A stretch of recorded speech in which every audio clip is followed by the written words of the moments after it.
Good, god damn it. Good morning! That's funny, because I just unmuted myself. I'm not sure when I hit mute again. I must have hit it on just instinct to unmute myself, and I had already unmuted myself, so... Good morning, everyone. Ladies and gentlemen, welcome to Loreweek. I am your host, as ever, the Lore Runner. Constantly changing my studio setup because... Well, honestly, because I haven't decided what to do with the shelves yet. There's so many different options. I've tried a few. I keep bugging my sister. She keeps ignoring me. So I haven't really decided what we're doing exactly with the shelving yet. And you're probably thinking, why does that matter? Well, I have to decide the shelving before I can decide the lighting, the curtain, and the layout, and the posters, if I'm doing posters at all. All of that waits on the shelving. So I'm literally just sitting here at the bottleneck, you know what I mean? It's like, come on, guys. As usual, Dive says hello.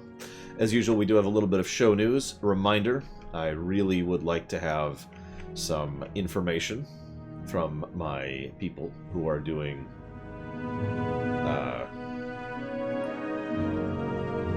the heck is this, Hazardous? Lines for the FF9 theater. I'm getting very close to going ahead and contacting my secondary options. And by very close, I mean if I don't hear from Ryokami, Random, and Luneruth by, let's say, next week, I'm going to go ahead and ask my backup options. So I just wanted to say, that's where we're at, okay? I have talked to Galdori, I've talked to Reximus, but Ryokami, Random Bystander here, and Luneruth, if you don't get a hold of me, you're getting replaced. Having said all that, so, show news. We will not be streaming tomorrow at all. Now, that wasn't originally the plan, but I need people to... Hang on, let's just hit the stream breaks. Thank you, Shikor. Thank you very much for the sub, as always. I'll put that towards Minish Cap as soon as I find that document, because I have it up somewhere. There it is. I have a few documents up right now. Give me a moment, please. For the record, people are probably going to be asking, have you updated the website from all the stuff from the Patreon thing? And the answer is absolutely not. I haven't even put them in yet. Anytime someone adds a new game, that takes a little bit of extra time. I haven't had extra time, so no, it hasn't been updated yet. Fairly simple. The FF14 run has been incredibly stressful. Not to complain, it's just a simple statement of fact. And so, as a consequence, I haven't done anything. There are days I haven't even done exercise. And if you know anything about me, you know how big of a deal that is. Anyways, so that was from Shikor, which will go in the subs category, which is right here. No, I'm not having a holiday. I just got to deal with some other stuff. Don't worry about it. Don't worry about it. Oh yeah, by the way, I don't have cancer, so that's neat. I say it so flippantly because I wasn't really worried until I was sitting in the doctor's office waiting. Oh, it's not actually the length of the game has nothing to do with anything. No, the reason it's stressful is because it's FF14. And to actually explain anything more about that would require going into details, so please believe me when I say that FF14 is just a pain in the ass to stream. Because everything in FF14 is unlocked via quests, which I have to do on camera. And so I have to do things the slow and boring way off camera, which means I have to grind my face off every spare minute of every day while I'm not streaming. Otherwise, I would have to grind on camera, which obviously is just incredibly a bad idea. And it takes forever. And it has taken forever. That's all it is. In fact, we were kind of supposed to be finishing up, but then I found out, no, there's even more content to stream. I gotta be honest, it's starting to piss me off a little bit. I'm actually grinding right now. I'm actually playing FF14 in the background while I talk, just to give you an idea. Anyways, what the hell was I talking about? Oh yes, I was saying, hang on, scroll up, scroll up. So then Wraith donated. Thank you for the sub, Wraith. Very, very much appreciate. As always, thank you. I'll put that towards FF6. And what the heck did Shikor's go to? Hang on, Shikor's goes to Minish Cap. And then Wraith, X64, goes towards FF6 NES. And then that was from Blue Wolf Alex, which I'll say thank you to in just a second. Goes to Lunar SSSC, I think, or something like that. Anyways, thank you very, very much, Blue of Alex. And thank you, Geludo, for your sub, as always. Appreciate. Thank you. I'll put that towards Fallout 2. 2, there we go. And we're just... Oh my god, you guys are killing me. Xenosaga 1, which is still kind of a question mark. Actually, depending on you, as it happens. But thank you, Geludo, for the sub. And thank you, Emperor Valerian. And I've put that towards Xenosaga 1. Alright. Where was I? So no stream Monday. I gotta deal with some stuff.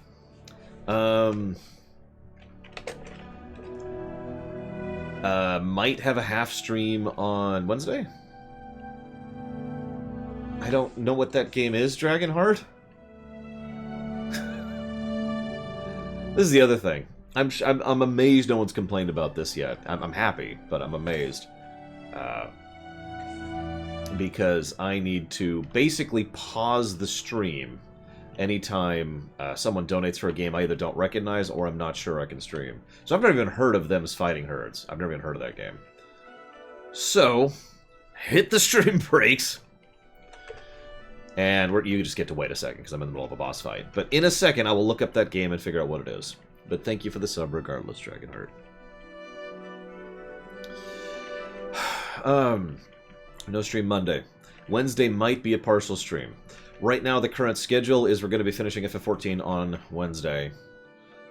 I'm just going to roll my eyes on that one because FF14 has just been pissing me off so much. This frickin' game. Then we will go ahead and try to start up Suikoden 5.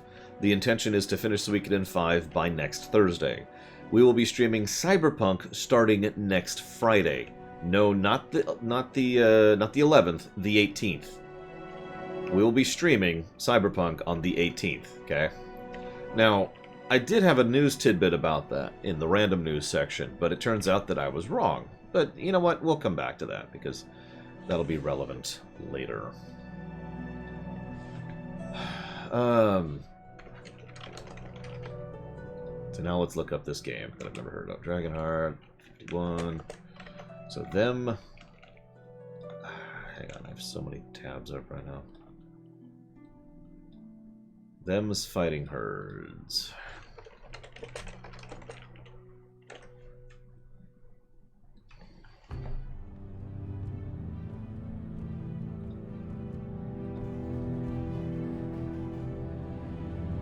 Right. Well, it looks streamable, and that's the only real requirement, so sure. Sure.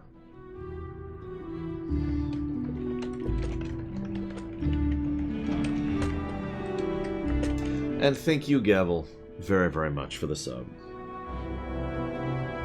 Thank you for 2 years of support. Thank you. Welcome to the 2-year club. I don't suppose you happen to know where you want to put that towards. Here. I am using my power of veto. Speaking of which, that's a good time to talk about this. I'm going to just kind of close the doors on horror games. Just FYI. If people want to add horror games to the list, my answer is 99% likely going to be no. And I just want to be nice and clear and open and honest about that, okay? Oh my god, I don't have that.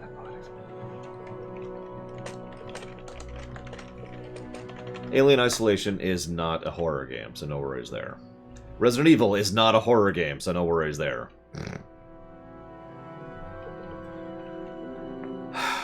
Where do I draw the line? I draw the line. Ask me of an individual game, I'll tell you if it's over the line. But we've simply had too many added recently, and honestly, I'm being too generous about it. So, we're done. Soma is not a horror game, so that's fine. Silent Hill 2... Eternal Darkness. I'd allow Eternal Darkness. Getting it playable is going to be much more of an issue than anything else. I feel like I just answered that, Ventures.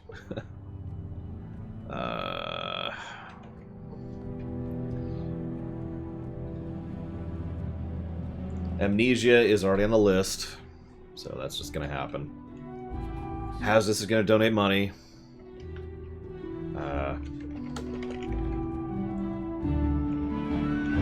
Where is the donation thing? There it is.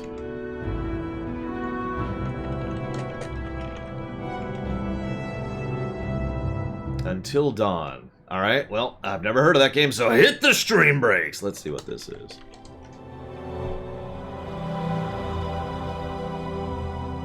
So it's a horror game.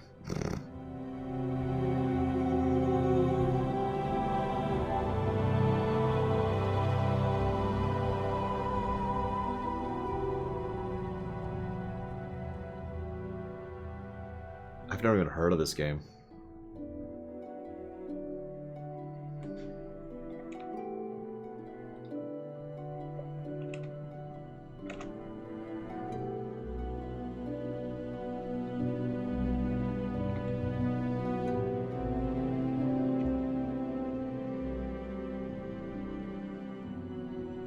Is it digitally available, Hazardous?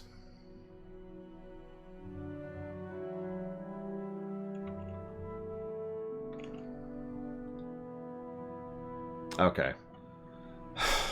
Then I'll allow it. Thank you for the donation, Hazardous.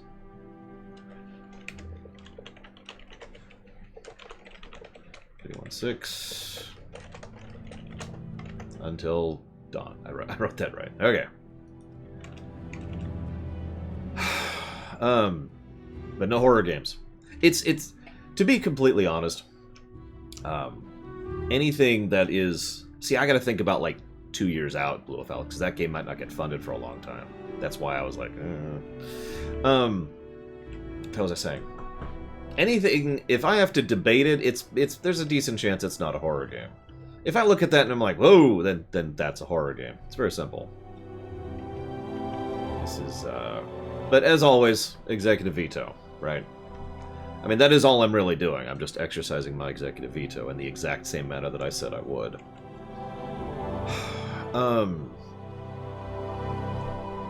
That's all the news, I think? What makes a horror game to me? Well, first it has to be a horror game. See, Mike Kamato's asking for a definition, and I'm refusing to give him one because there isn't one. Define porn for me. Now, you're probably thinking, oh, something with sex in it, which isn't actually a good definition of that. But for those of you not aware of that old argument, people have tried to legally define pornography and have failed at it. Because every definition that they've come up with is something that also includes other things that are clearly not pornography. And so the legal definition at last check is actually literally, you know it when you see it. So this is my answer to you, Mike Romano.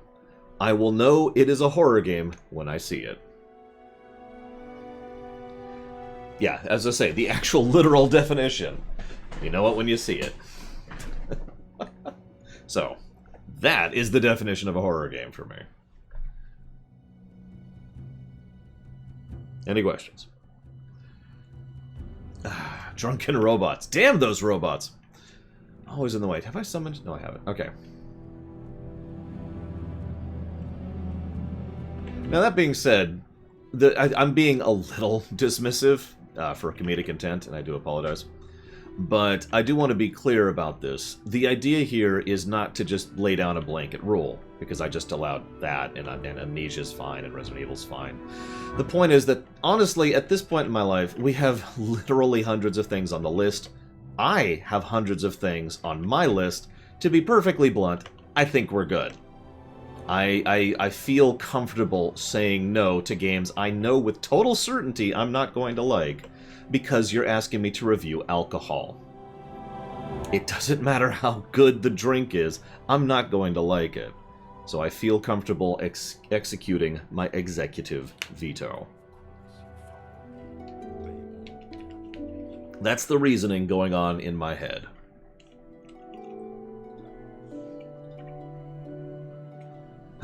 Thank you, Silver Mask. Ever and always appreciate. I'll put that towards Valiant Hearts.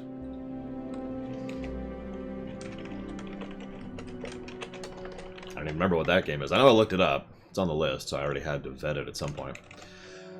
I think that's it for show news. Where's the thing? Oh, we never moved it. We haven't actually adjusted it. Hang on. Thank you for pointing that out. God, I'm busy doing 50 things here. Is that big enough? That's a little too big.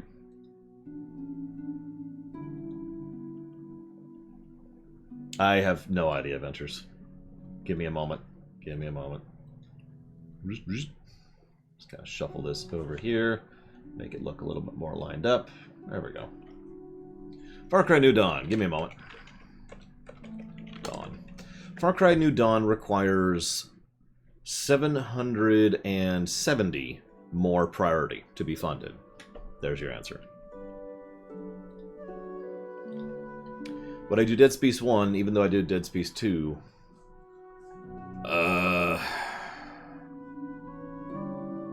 No. I think I'd go ahead and say no right now. For the reasons I already mentioned. What was I talking about? So now I'm completely off track. Where's my notes? Where's my notes? So I talked about the show, I talked about that. I guess we'll hit random news as soon as I hit this button. Right here. No, this button. No, this button. There you go.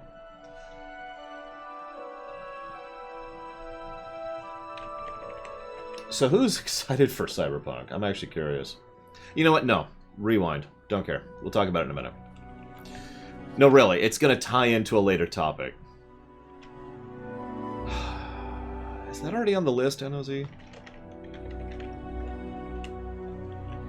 Because if it's not, I'm going to have to just hit the stream breaks again.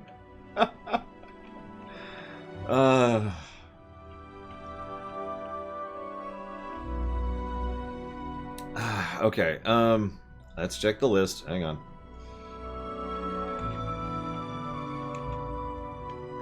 Let's see.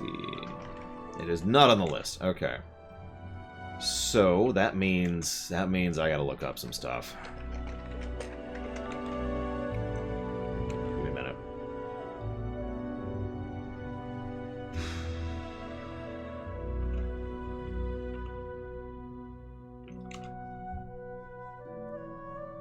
That does not help. Let's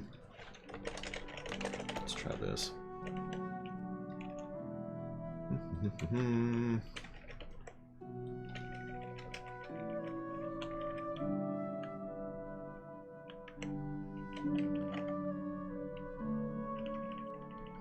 Okay, I was just thinking to myself, who is this Dark Knight? Why is he just getting his face beaten in? God, making me not Alt-Tab. Oh. Let's see here. I'm not trying to make fun. I literally was just thinking that. I was like, damn it, I can't Alt-Tab. I gotta keep... Oh, that's right.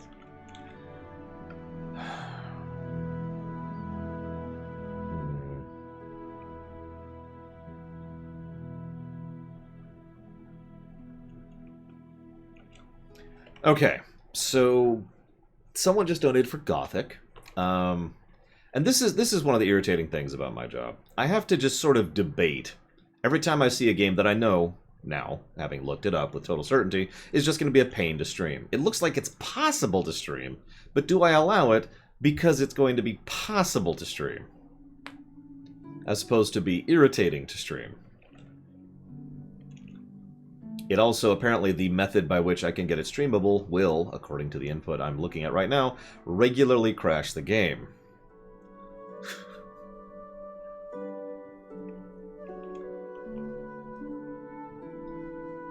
Well, I should clarify that. Anytime I Alt-Tab, it'll crash the game. And you're thinking, well, so don't Alt-Tab. I Alt-Tab constantly? Because it's my job. I have to Alt-Tab to do anything with the OBS. I have to Alt-Tab to write down any donations. I have to Alt-Tab to look anything up. I have to Alt-Tab... I just Alt-Tab right now.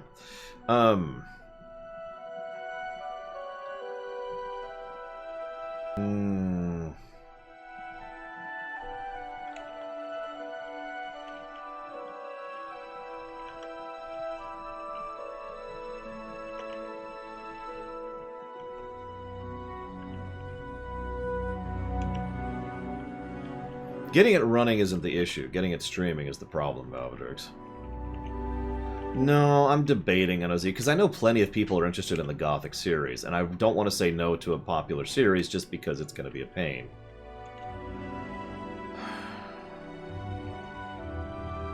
Yeah, I know, Blue Felix. I suppose it's just... I know you're not me, and so you don't sit where I'm sitting, but it has gotten increasingly irritating how many people want me to stream games in the streamability gap, you know? I'll say yes, because it's Gothic, and for no other reason. I want to be very clear about that, but I will put that towards Gothic. So, thank you very, very much, NOZ, for the donation. I will put that towards Gothic 1.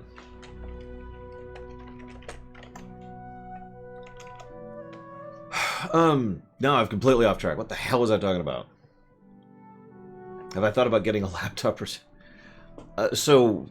Yes, the long-term goal, which I physically cannot do right now for reasons I don't feel like going into, is to get a second computer. That is the long-term goal. That's... Yeah, that's the frustration there, but it'll happen at some point. Thank you, Cord, for the sub.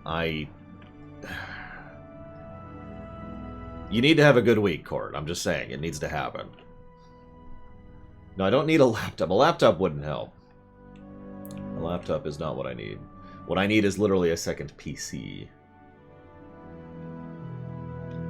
Yeah, that's not the issue, Sony. Moving on.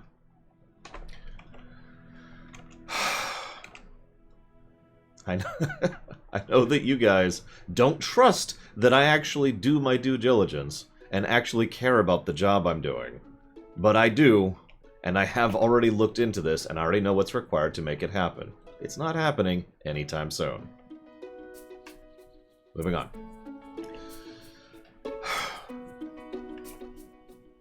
What the hell was I talking about? I really am off topic now. Random news. Right, we're up to random news. Let me jot down a timestamp. So, how many of you have been watching the new DuckTales? The new Disney one? The reboot, or reimagining, or however you want to think of that. You'll notice I'm not raising my hand on this one. Which makes me sad, because everything I've heard about it is actually really good, and everything I've seen about it has been really good. It's like they took DuckTales and made an actually good show out of it. No, Valvedrix. You guys voted not to ban Ubisoft at all, so that's what that is.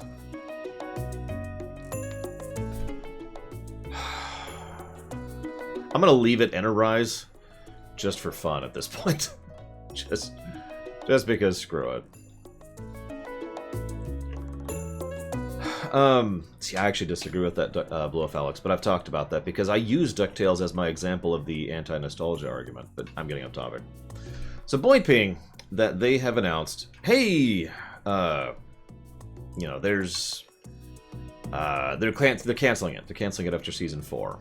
Now, on the one hand, that does suck, because by all accounts, the show is fine. Like, the show is not getting worse. In fact, what the show has been doing is setting up Darkwing Duck. I don't really feel like that's a spoiler. It's been a major season-long arc, and I don't know if they're doing it on purpose, or if they're just doing it as a side thing. You know, it is entirely possible they were just drifting in that direction. It's also very possible that they are literally going to start a Darkwing Duck show. I don't know if you guys have been paying attention to this, but we're currently on an 80s kick in terms of culture, in terms of what's being produced. It goes in phases, right? We shift through, you know, it's like, okay, now we're doing 80s, now we're doing 90s, now we're doing aughts, and we're back to the 80s again. And that's not exactly something exclusive to DuckTales. So it's a rather regular thing right now. Anyways, the point is that... I mean, I think the... No, I'm not going to do it, Blue Felix. I'm not even going to do it jokingly. But it looks like they're making a new Darkwing Duck.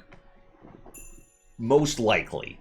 And that actually... The reason I'm bringing that up, the only reason I'm even mentioning this, is it feels like that's exactly why it is they're canceling DuckTales. Or one of three reasons. There's actually several factors that, near as I can tell, are going into it.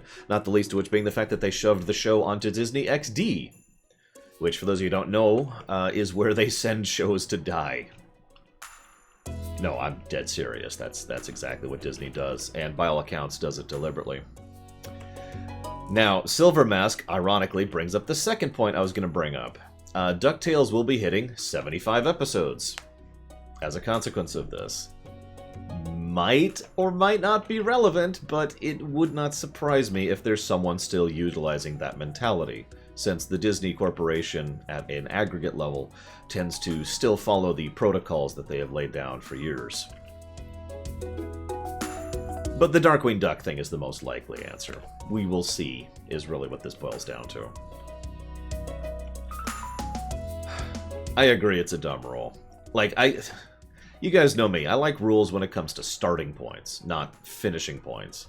And there's a good reason for that to be a starting point. Legitimately. Because most shows simply run out of steam and run out of ideas and start to get bad after a while. Simpsons. So, having a standardized, okay, this is roughly where most shows lose steam is not a terrible idea. At the same time, however, there are so many counter-examples to that. But that is, of course, from a creative perspective. From a financial perspective, it's worth noting that Star Trek Deep Space Nine lost viewers every single season it was out, to use a direct example. I personally think season 5 or 6, I forget which, I'll talk about it next year, was the best season of DS9, but by that point, people were watching it less and less and less as time went on. So viewing figures equals money, equals less profit, equals cancel a show after a certain period of time. And to make my point very clearly, Enterprise is a show that, in my opinion, got better every single season. Season 2 was better than 1, 3 was better than 2, 4 was better than 3. This is my opinion, but it was a non-stop incline of quality. However, it was a non-stop decline. That's actually not true. It was a mostly non-stop decline. There are some bumps there of viewership, which means it was making less money as the show got better. With a couple of exceptions. It is worth noting by the end of Season 4, they'd actually started gaining... It had done this, and it had started curving back up. However, that didn't mean anything because the show was canceled before Season 4 even went live. So that was already a done deal at that point. So thanks for that. Thanks for that, CBS, Paramount, or whatever you were called at that point in time. Anyways. Well, they had a bump at I want to say mid-season 2. I don't have the figures in front of me, but there was a bump somewhere in season 2, and then a plummet, and it kept going down through season 3, and season 4 was when it finally started doing this in terms of viewing figures. But again, by that point, it was too late. Anyways, those are my wrong notes. Sorry. Here's my right notes. There we go. That was only supposed to be a random news section. We ended up talking about television and protocols, but you get the idea. The point is, that sucks, but maybe it's awesome. Because I legitimately, again, I've only heard and seen tidbits, but I would probably trust the current DuckTales team to do Darkwing Duck justice, my opinion. As long as we get Quackerjack. Very important. Now, Persona 5 Strikers is probably coming out on consoles. Probably coming out on the Switch. Now, you're probably wondering why you're saying probably. Well, there was a leak recently about this. And this leak is a leak, and therefore is not news. However, in direct reaction to this leak, Atlas said, we'll give you more news on the 8th, which is, what is that, Tuesday? Yeah, this coming Tuesday. So, the mere fact that they're acknowledging that lends some credence to the idea, and it's a pretty reliable leak, so whatever. It is interesting to see Persona branch out from something other than PlayStation, and as usual, I am fairly counter-exclusives, so woo. And it's worth noting, however, that for those of you not aware, the Strikers series is basically the Dynasty Warriors of the Personas, so whether it's good or not, I have no idea.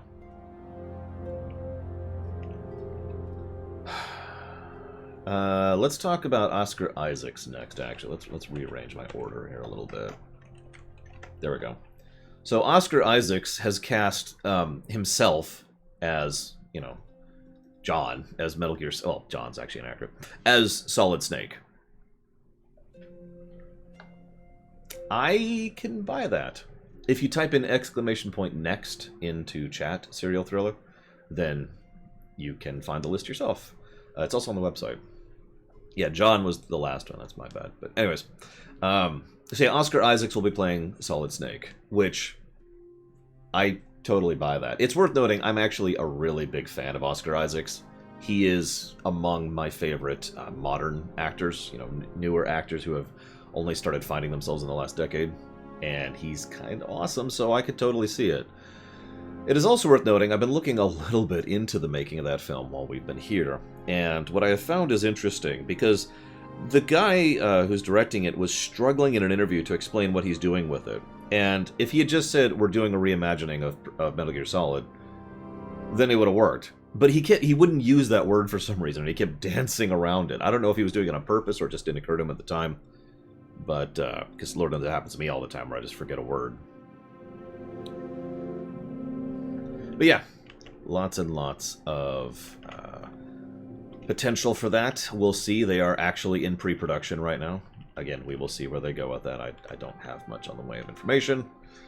Because, well, right now every movie's been delayed 1 billion years for reasons that are self-evident.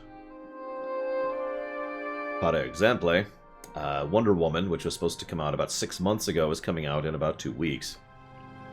And I won't be seeing it until January. So, you know, that's neat. What the hell?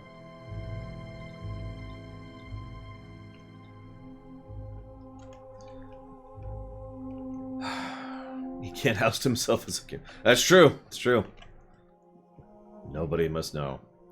Yeah, HBO Max. So Wonder Woman's coming out on HBO Max, and Soul is the other one that's coming out immediately.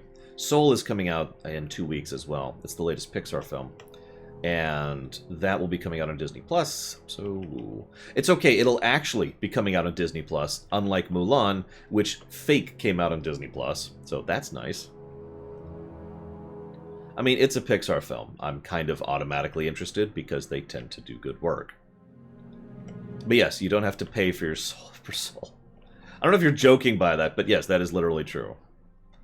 So for those of you not aware of what I'm talking about, I suppose I should clarify. When Mulan came out on Disney+, you had to pay a separate theater fee, for lack of a better word to utilize here, in order to be able to watch it on Disney+. Not true with Soul, so that's awesome. Yes, HBO Max has been jumping. Okay, so we're turning this into a real topic again. I didn't mean to.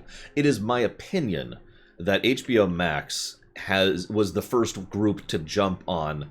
Theaters are going downhill. We need to get all the exclusive contracts for digital distribution. And so there are several films that are coming out within the next few months that will be coming out on HBO Max. And that's either going to escalate because they were the first ones in the door, or everyone else is going to start splitting it up all over the place, which is actually probably more likely. So that should be fun. I mean, I'm already irritable that we have to have 5 streaming services for shows. Let's have 5 streaming services for movies, too. It's cable all over again.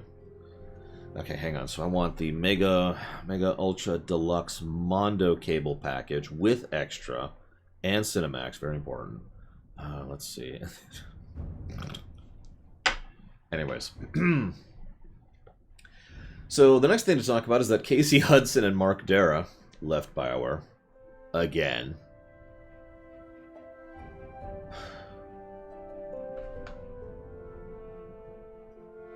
I don't really have much to say about that, if I'm being completely honest. I was never a fan of Casey Hudson in general. And Casey Hudson leaving again, I need to stress that word for a second, is part of why I look at that just like, okay. So you... I am legitimately surprised EA has not shut the doors on the Bioware studio yet. It's not like they're unwilling to do that. They have done that within the last couple of years at this point, with the Dead Space 3 group. So, no issues on my end, no dropped frames, but thank you for mentioning it, Real Star Star. Yeah, they did shut down Bioware Montreal, so that's... This wasn't good for Bioware. I'm not sure anything is good for Bioware in the last 5 years. I gotta be real.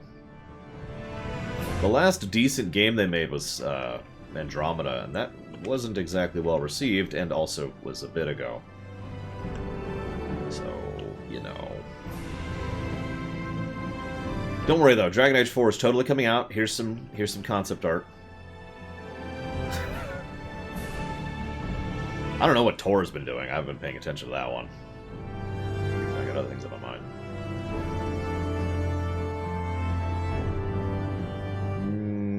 I'm pretty sure Inquisition was before Andromeda. But we can check to the Google machine.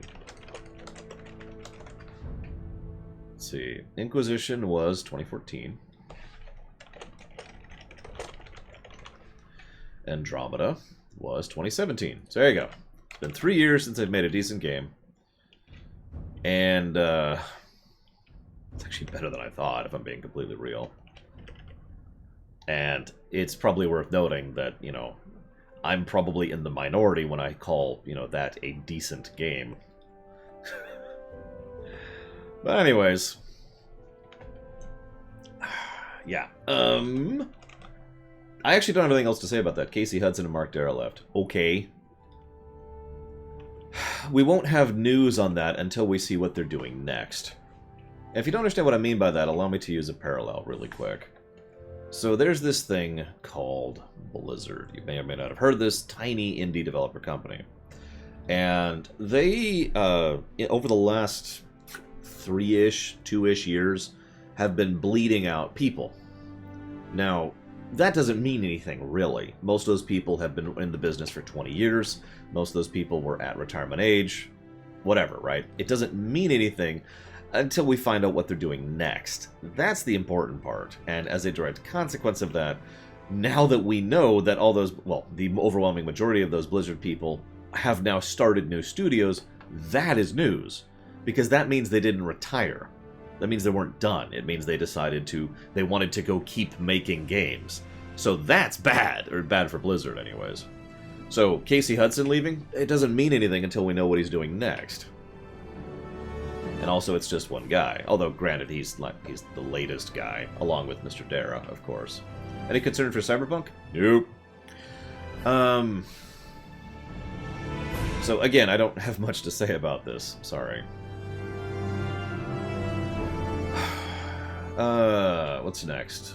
Censorship and Labeling. So, relatively recently, let me go ahead and switch this over. Relatively recently, someone got temp banned on Twitch for a temporary nudity thing. Now, I have recently decided I don't need to defend my opinion on this. However, that's not related to the task at hand. I just want to mention that because I'm anticipating someone in chat's going to make the exact same comment that everyone always makes whenever this comes up. So,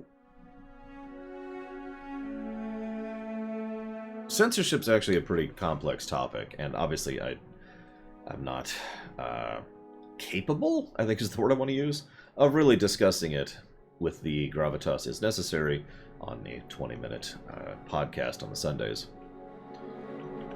However, the reason I bring it up is that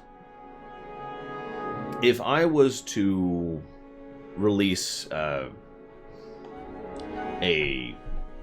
Yoshi game, and this Yoshi game contained nudity of any kind, it doesn't really, like, of any human being, that would be a problem, right? So censoring that by blocking that or whatever, yeah, 100% okay with that. You could probably see why I put the word labeling in there though, because this was a Yoshi game, right? If you sit down and you play a game called, and thank you Lore Reloaded for introducing me to this game, a game called Succubus Tower, or it's Tower of Succubi, I forget which. But anyways, let's say it's Succubus Tower. If you sit down and play a game called Succubus Tower, you probably know what you're getting into, right? I agree with that, Emperor Valerian. I agree with your point, that is to say. Because censorship has its purpose. You know, if someone jumps into my stream right now and starts putting ASCII pictures of dicks into the chat, I will ban them. Now, that is actually censorship, in a certain manner of the word. But I'm totally okay with that. And for reasons I probably don't even need to explain, right? This is why I mentioned the labeling thing, because I think proper labeling is the key to really making sure that we get around these things. To be clear, I do not want to sound dismissive towards, or the wrong word, defensive? I don't want to sound like I'm defending Twitch on this one, because Twitch has historically had an absolutely terrible history of inconsistency when it comes to its labeling, its openness, and how it communicates with its streamers. That's the problem, I think. That's arguably the biggest problem there. Now, yeah, that... I don't think that even came out in the chat, did it? No, it didn't even show up on the VOD. That's interesting. Really? Yeah, I know it's Yoshi. I can see it. On my chat, I can see it. I just can't see it here, which is very strange. But anyways.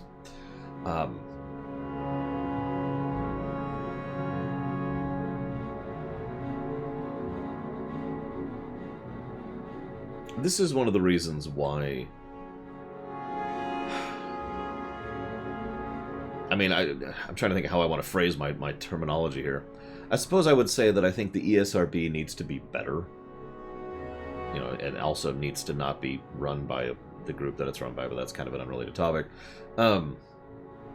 Because if I sit down and I buy a game, I can do my due diligence to figure out what's in the game, but I might not want to.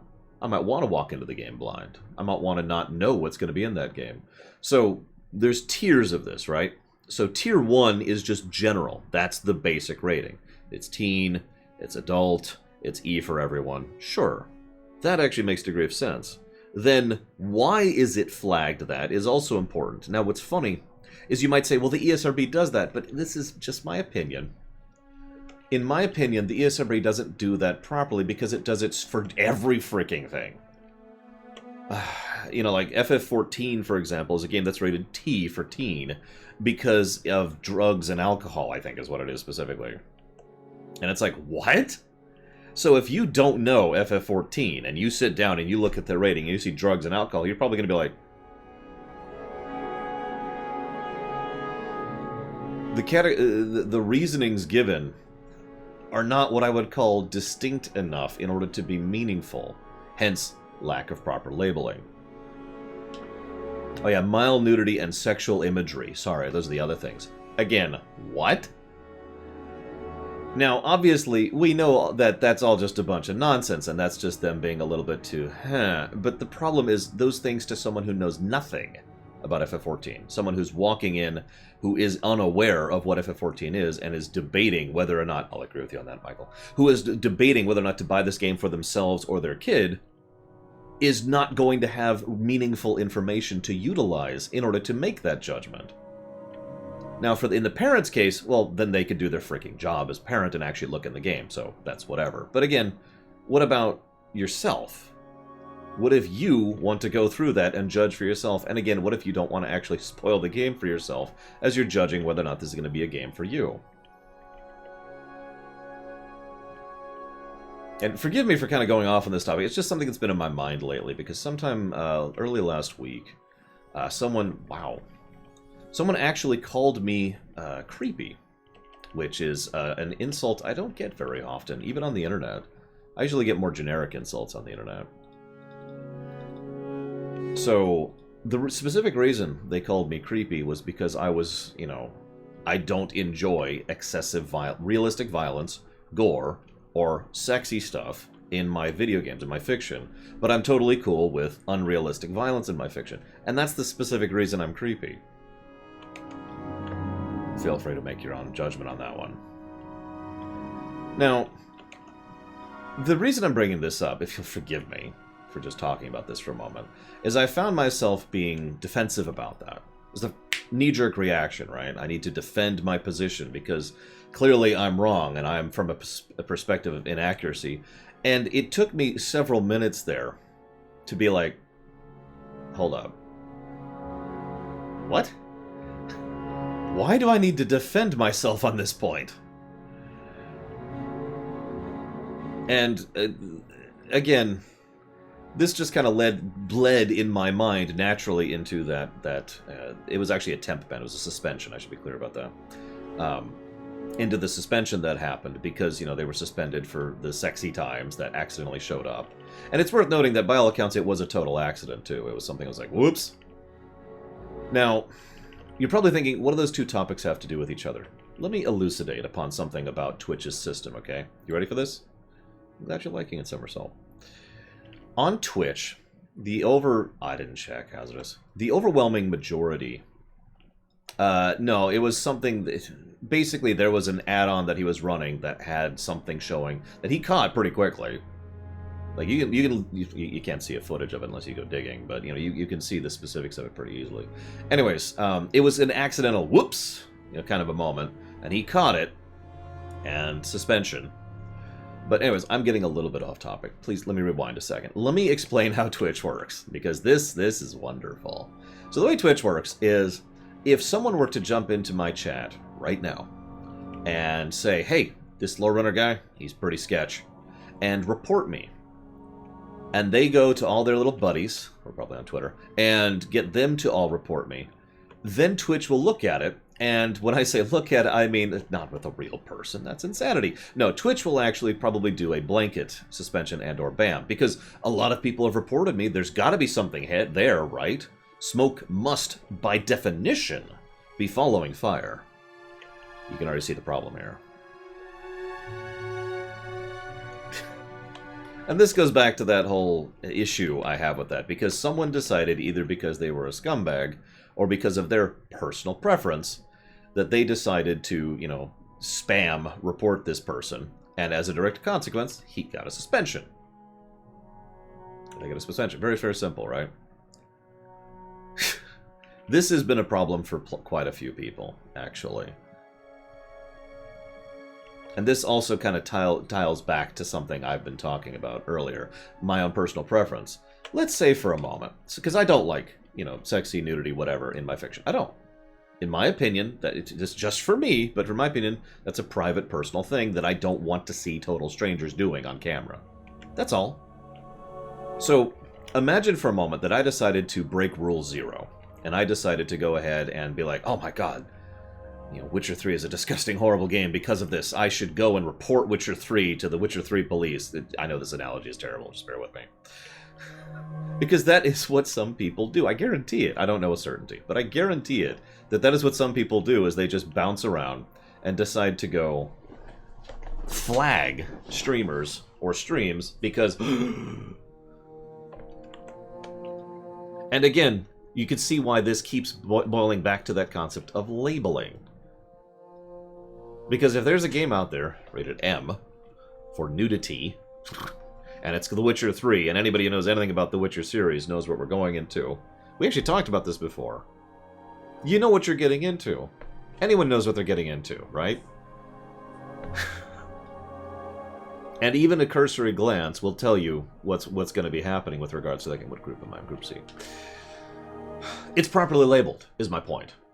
If I walk into Witcher 3 and there's some really, you know, if there's some messed up stuff in there, well, that's kind of on me. The one and only time I gave that game a negative for messed up stuff was for you-know-who. You remember that? We had a long, like, hours discussion about that, too. Because it wasn't an automatic thing, because it's Witcher 3. We actually specifically brought up the topic I'm mentioning now during the debate for that negative. And yes, I'm referring to Junior, for anybody wondering what I'm talking about. The Crones are a little bit different. That's actually a separate topic, but let's not get into that. Point being, one of the biggest defenses against that negative was the fact that it was labeled. That I wasn't playing a Sesame Street game. You know? But anyways, I'm getting off topic. I apologize. Point being that I feel that proper labeling is kind of the key to this sort of thing, and I sort of wish that we would be better about it in general. I'm not even sure that that's, you know, possible, Because you can either do it heavily regulated, which is going to run into the problem I mentioned earlier. How do you define it? Or we do it, trust everyone to do it themselves, in which case we'll run into the problem that we currently have. I don't have a solution here. I have a problem, I do not have a solution. That's great.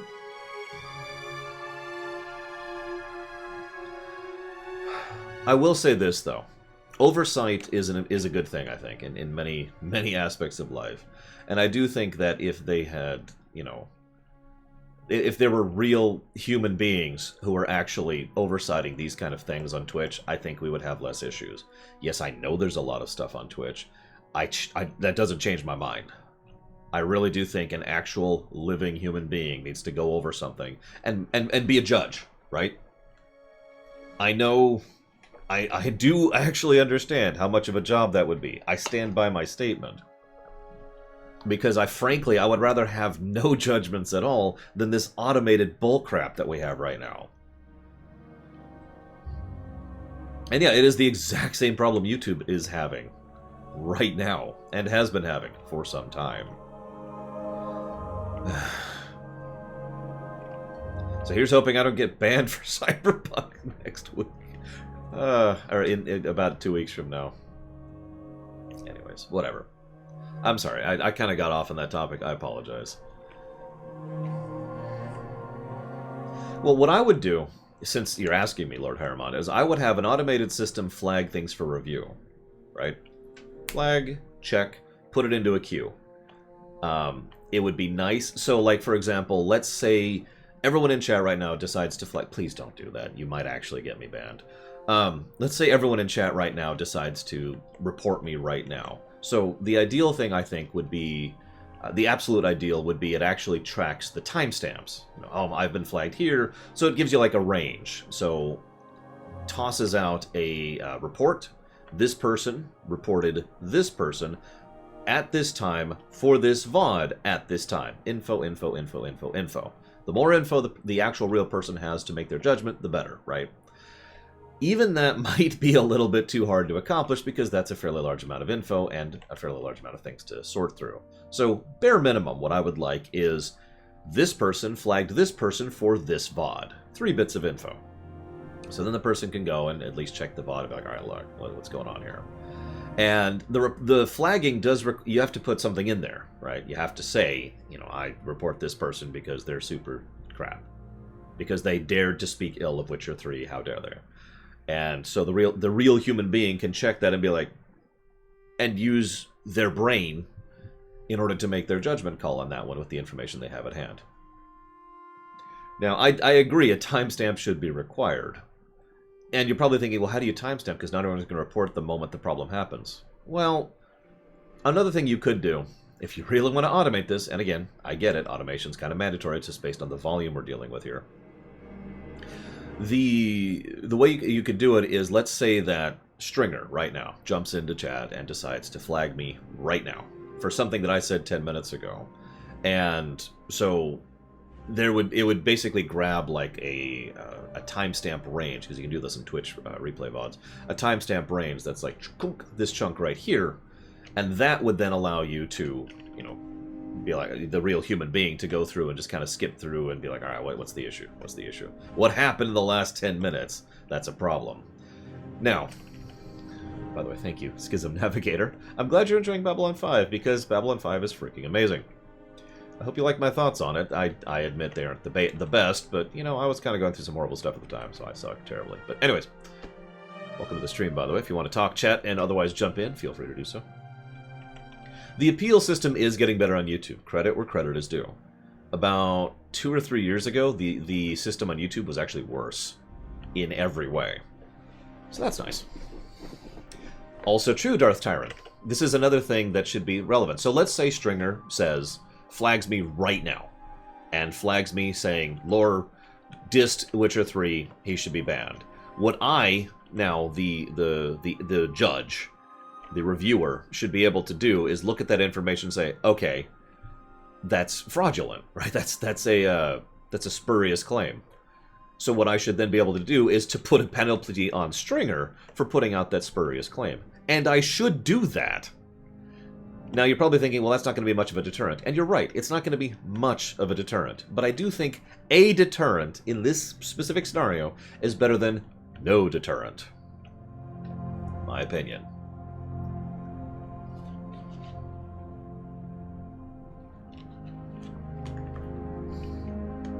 So.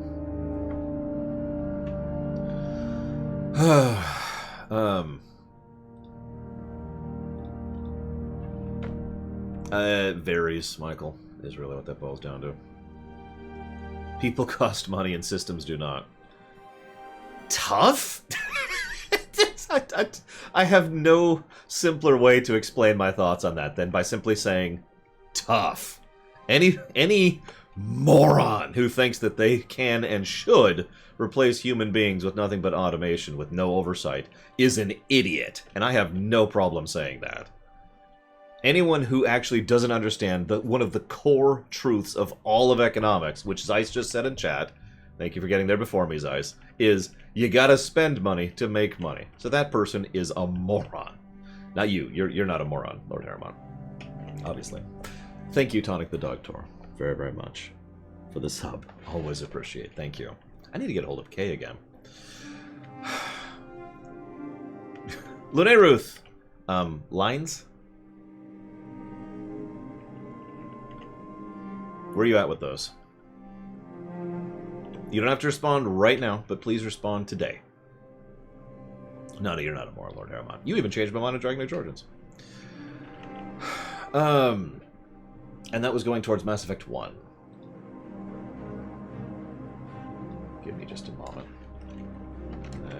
Doctor.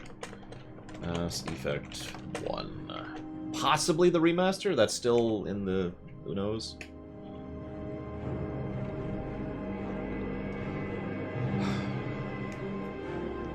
Okay. So you hadn't really said anything about it, and I was just kind of in an empty space there. If you say you're still going to get it, I believe you and I trust you. I just wanted to touch base with you because you and two other people I haven't touched base with at all when it comes to lines, and we're getting to the point where I'm going to start replacing people. So, thank you, Doc Cobrin. What was I saying? The things, yeah. If you've ever studied how machine learning works, machine learning can do a lot of things. It can, but it's also machine learning, and anybody who has interneted at all can tell you exactly how ludicrously inaccurate machine learning really is, especially when it comes to specific circumstances. I mean, there's a reason that tell me how many of these pictures have a car in them is still a feasible format for fooling an AI bot. Yeah. But anyways. And yeah, I did already bring it up, Schism Navigator, earlier, sorry. Although I am curious where that's going to go, legitimately. Oh shoot. Yeah, we are, let's be clear, we are nowhere near true AI. Nowhere. We're not even on the first page of true AI. And the more I've studied that, the more I've looked into that, the more I have come to reaffirm that opinion. Probably a good thing, if we're being honest. I think we need to solve a few other problems first. 1 or 70.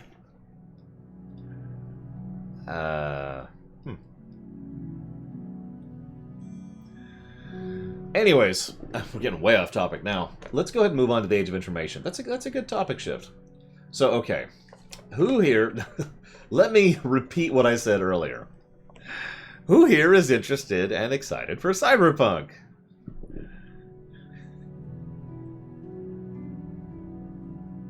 Not the way we've designed it so far, Lunar Ruth. You have to understand, we're not even anywhere near that point, Lunar Ruth. That's the whole point. What we do right now is brute forcing when it comes to machine intelligence. So Cyberpunk, right? So I was, I'm curious about Cyberpunk. I'm mostly thinking about other things right now because it's my job. But, you know, I'm thinking about Suikoden 5 and FF14 right now. I'll think about Cyberpunk in a week. But, I will say this. I saw a Twitter post. Twitter? A Twitter tweet about Cyberpunk. And I was like, hey! And I misread it. Now that's on me. I'm gonna start with that. I screwed up and I made a mistake. I misread a post that said, do not stream until X date. Now, in my humanness, and I'm gonna call it that, because we all do this, I got upset. First reaction was the emotional one. Ugh, you bastards, you know, pulling an Atlas. God dang it. How could you do this to me? Yada, yada, yada. Now, you're probably thinking, why are you even bringing this up, especially with regards to the age of information? Well, one of the things I do every Sunday morning is I sit down, because I write notes all week about topics I want to discuss, or news tidbits, or whatever. And I sit down Sunday morning and I recover things, and I go down the list to try and figure out what's where and how. And I found the tweet, and read it, and realized that I was an idiot and actually misread it. The actual ban on information, streams, and YouTube videos ends the 9th, aka the day before Cyberpunk comes out. Which, as you might imagine, 100% alters the very nature of what's being done there. That's completely different at that point, right? So I made a point to mention it on camera, to mention that I screwed up and I was wrong about that. But I also wanted to make a point because I've noticed something over the last, over the last, I want to say about a decade at this point.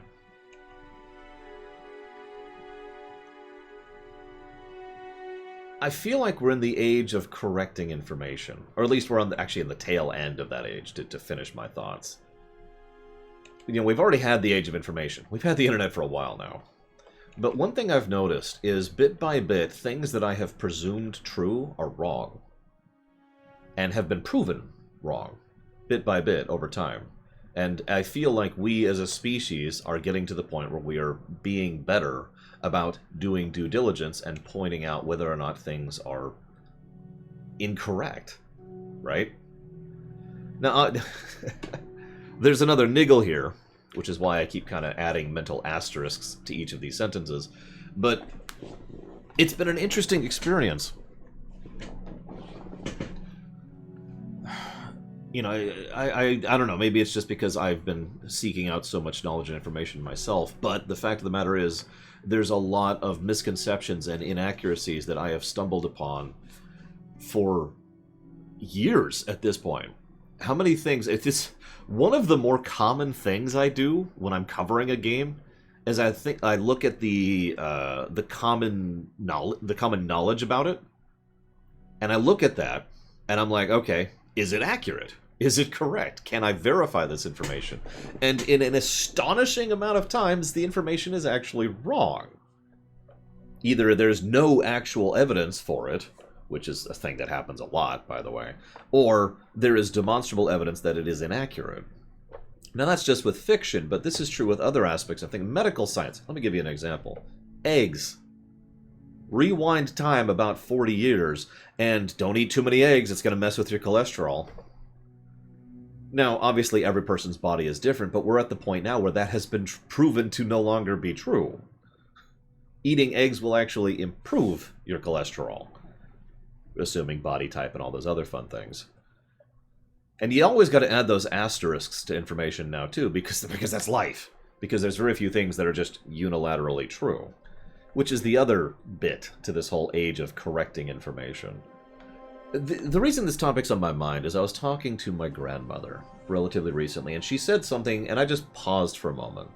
I'm not going to share details, because it doesn't matter. Yeah, apparently coffee is actually good for your health, too. Who freaking knew?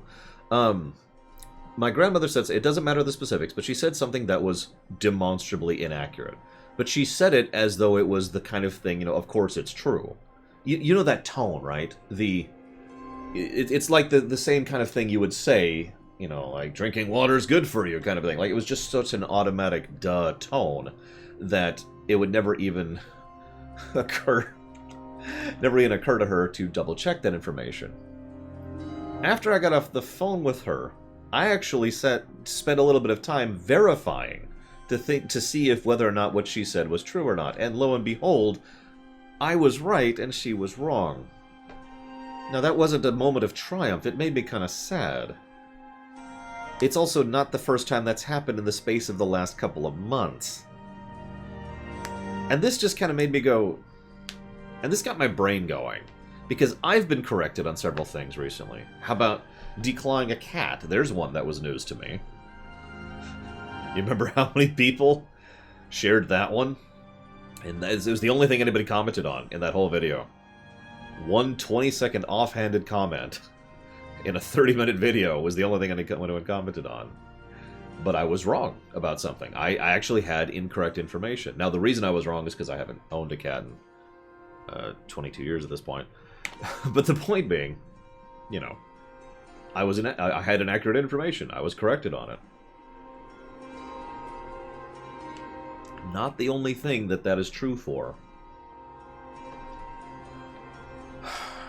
Lots and lots of cardio is good for you. That's another one I've run into recently with regards to fixing this thing. You remember when some of you may remember this, I complained about this. I did a ton of cardio about 4 years ago, because cardio is good. That's how you lose weight, right? I gained weight because my body was in a constant stressor state.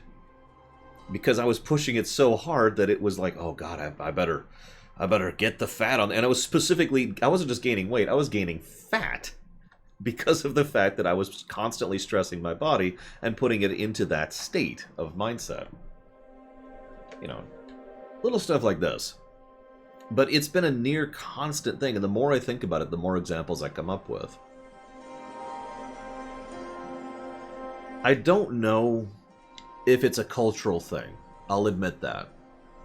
A lot of this comes from my own desire to not be wrong. I'll be completely honest about that. Because I hate it. I hate being wrong, right?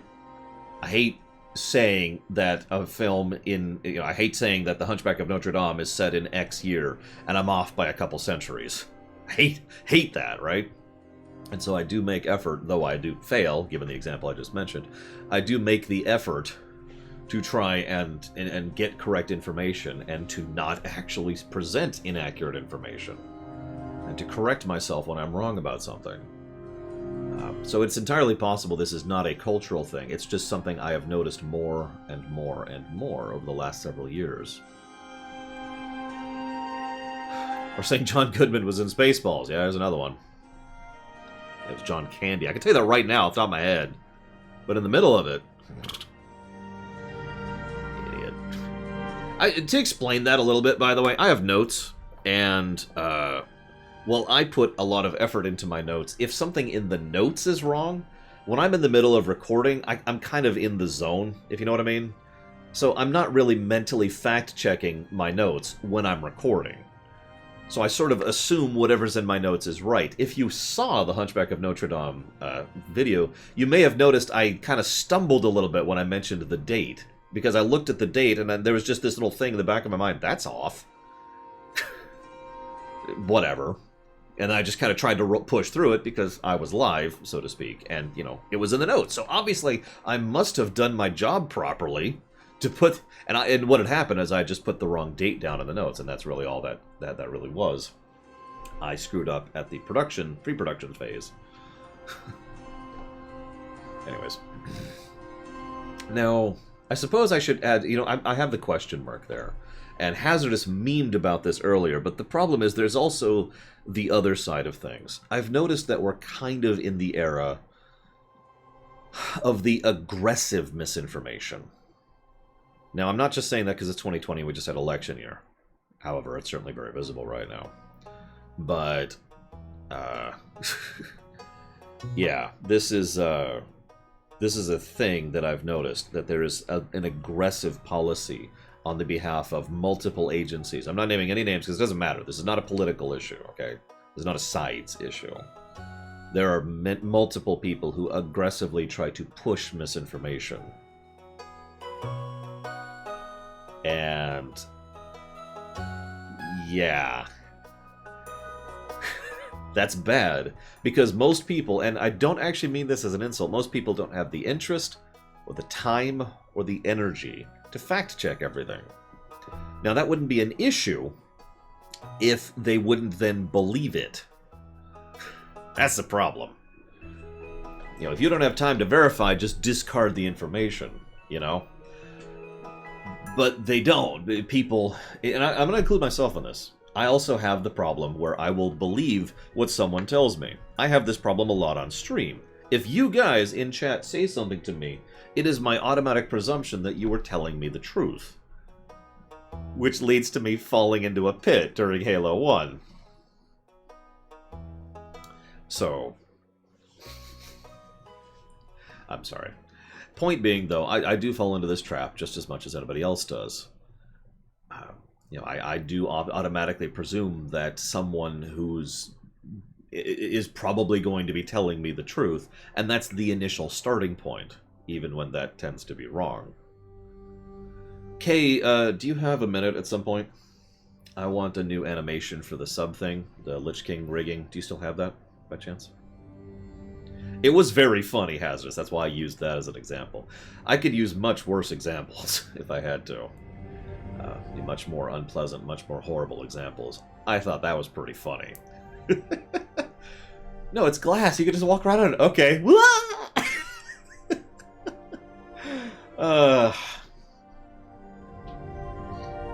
But yeah, you get the idea. The idea of misinformation is...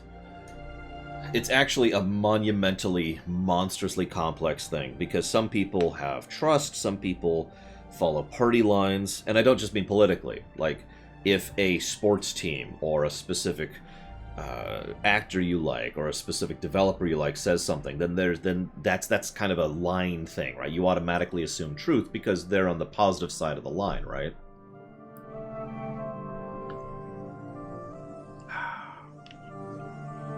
Or a news anchor, yeah. Or a specific pundit or a YouTuber.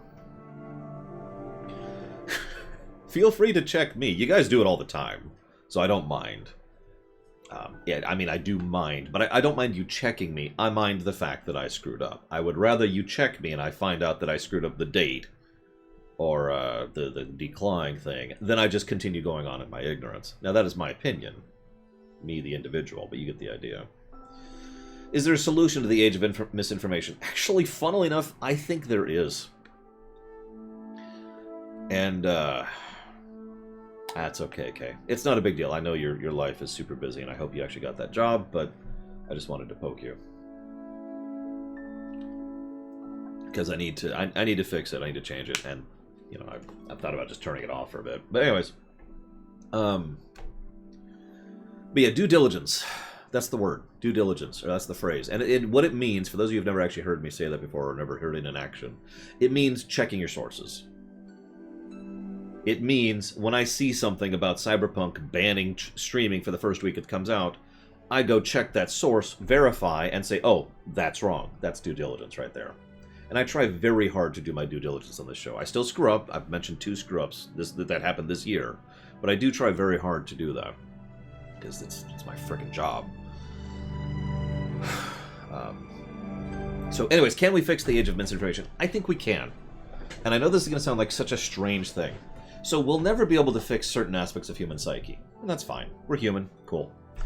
But I think we can fix the time and energy problem. And the time and energy problem is an economic problem.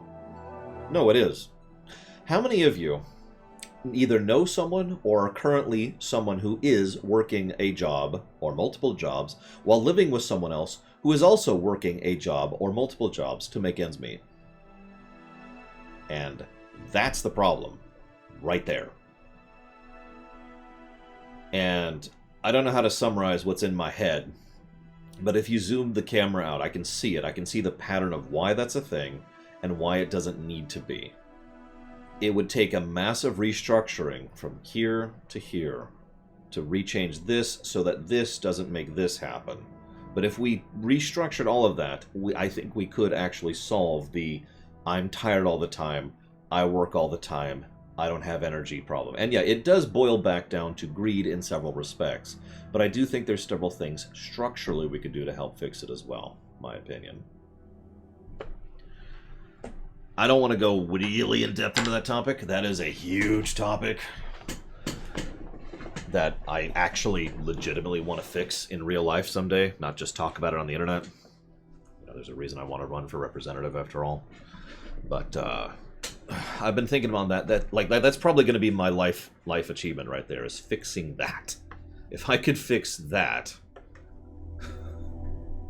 then I will have actually accomplished something in the world, and I will have actually helped add to and benefit the world, and that'll be enough. It's like that's the floor, it's the minimum, but that's the goal right there. Anyways, I'm getting off topic. Sorry, a little too real. My bad.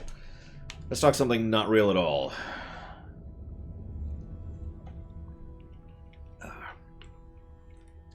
Hey, Mr. Red. I hope the RAM situation was well.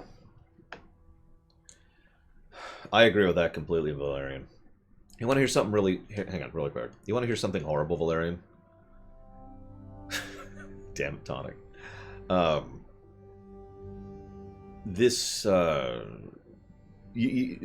whole due diligence thing, I learned that from my mother. When I was younger, I've probably told this story before. When I was younger, if I had a question about something, her answer would be, go look it up. Go research it, right? She taught me that mentality. My mother currently no longer has the mentality of due diligence. She no longer bothers to look things up. And something about that just really kind of makes me go. Anyways. In her case, by the way, it's probably mostly an energy and a pain thing. When you have to take multiple Vicodin every day, well, you get the idea.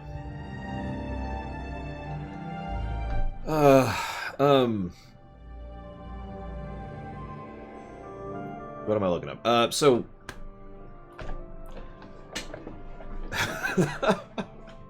Look it up. Someone asked, how do you verify a reliable source?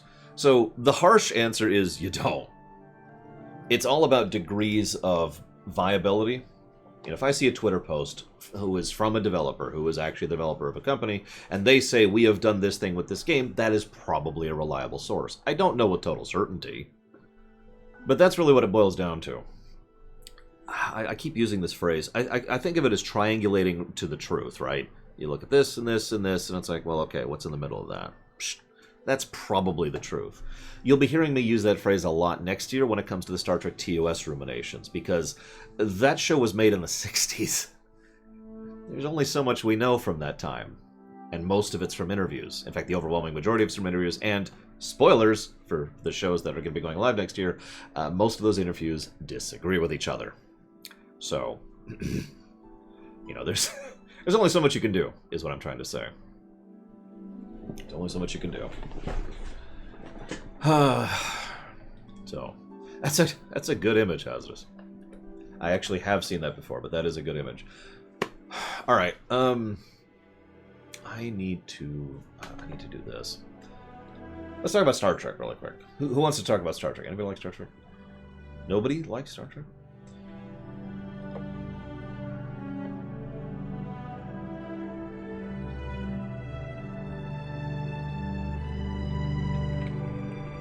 Whoops.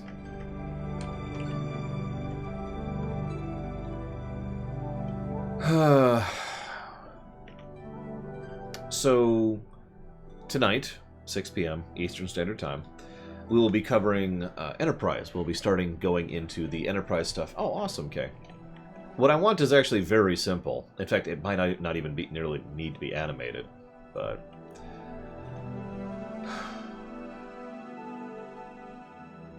Is it House Mokai? I mean, I wouldn't know. I haven't seen Discovery. So we're going to be doing Enterprise. We're going to be starting the Star Trek Rewrite project has finished 1 through 6 to my satisfaction. Good morning, Hedonistic. We'll be going back, and we'll be going through Enterprise, then TOS, then TNG, then DS9, then Voyager in that order. Now, I'm kind of open the floor here. If anybody who is interested in the Star Trek Rewrite project has any thoughts on what they want to do with regards to Enterprise, I am listening. Because who freaking knows? There's a lot that could be said and done and discussed, and I obviously have some very vague ideas there. But this is why I'm curious of your thoughts.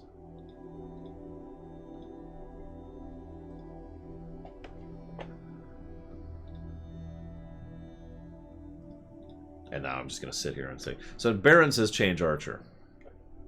In what manner? That's the one, Jobin. Are we keeping the Temporal Cold War? Yes. It's a little too integral to the show to eject entirely, and we've already baked it into several things in the future. So yes, we are keeping the Temporal Cold War. We've already thought out how the Temporal Cold War is going to come up in Voyager and in the movies. So, how far back are we going? We're not doing Discovery. We're not doing Picard, and we're not doing Lower Decks. If that answers your question.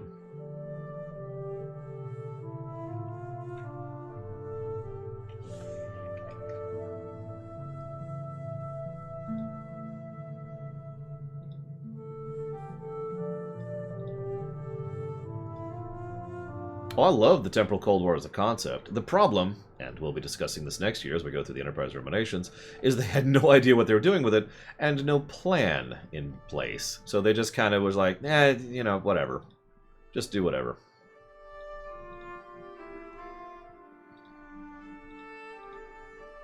Are we keeping the Suliban? We can. We don't have to.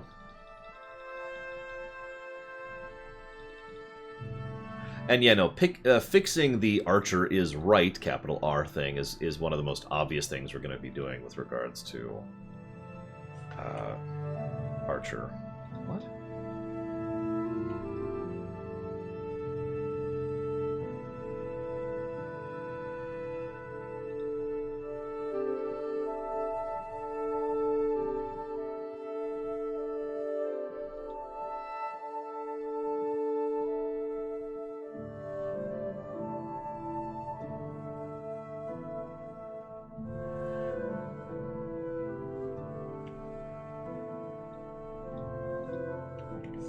Screaming. Yeah, he'll die screaming.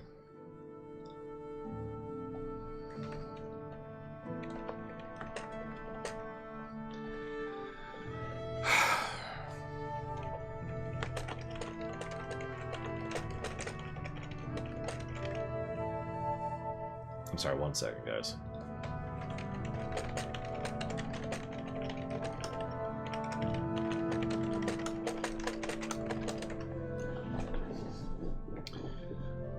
Okay.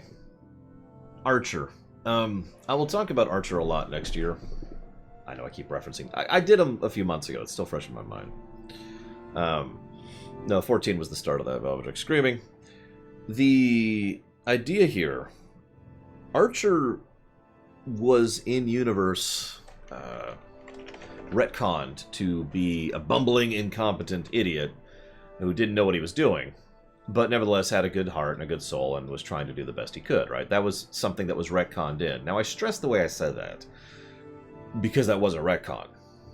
The original intent by the writers was that Archer is right, capital R, and as a consequence must never be questioned and is always correct in all the things he talks about. Now, if you don't understand the problem there, the problem is that Archer being right, capital R, constantly comes up with regards to the narrative. In virtually every episode, Archer says something or does something, and it just kind of turns out that, yeah, no, he's totally right about that, even though there was no information of it, or no logic for it, and in fact, frankly, he should have actually been incorrect about what he was trying to do.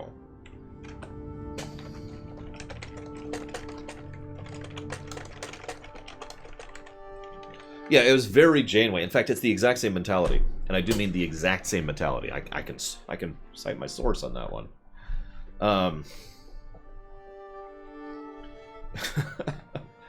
So they wanted him to always be right. Now the problem is, this ran into two major issues. First of all, him always being right, actually there's three major. The first issue is kind of boring for a character that was always correct about something. But second of all, is the fact that it leads to some issues when he does and says things that are obviously moronic and obviously stupid, but it's okay because he's right. And he always ends up being right. The plot is literally structured to twist itself around to make him in the right. This is really obvious in Season 2. And the third problem with that is that they don't do anything with it. So yeah, no, that's getting ejected. We're going to have Archer be the guy who is politically connected. This is something that is hinted at unintentionally in the universe. This is something that the writers did not intend, but is arguably on the screen. Hi, Gear Pirates. Because Archer is... so his dad was a well-connected person who was part of the space program and had several friends in Starfleet, which meant Archer himself had several personal friends in Starfleet Command, as in the highest echelons of Starfleet Command. And this is a point in time in which Starfleet is pushing a particular political agenda. We need to be let out to do more stuff on our own and get out from under the Vulcan's thumb. Archer is very pro-human, anti-Vulcan. You see how the pieces fit together. So that, right there, is kind of the angle that I'm kind of pushing when it comes to Archer. Actually make that, you know, a thing.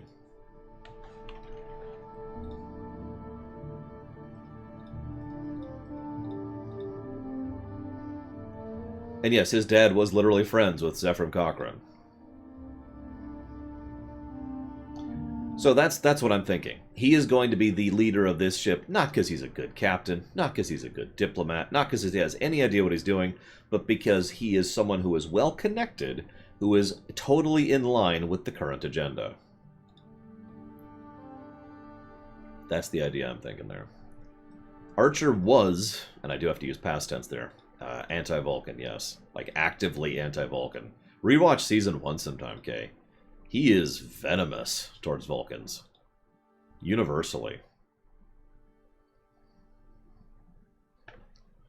He gets better. He does.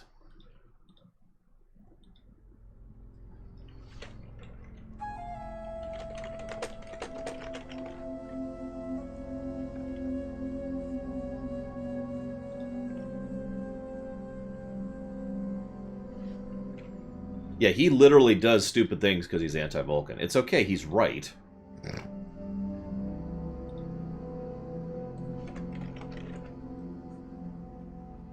But you get the idea. That's an interesting question, Linnea Ruth. That sounds like you're referencing a specific incident, to which I say no. However, in general, the answer would probably be yes. Because, you know, there's the fact that if humanity wasn't connected to someone, then they would probably be screwed.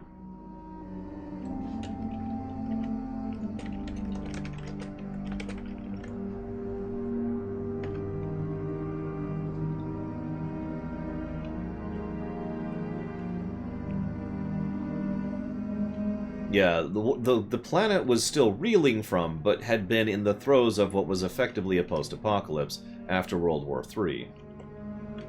Although the numbers on World War III are something I'll be bringing up there too, because they're like, ah, millions died, and it's like a fraction of how many people died in World War II.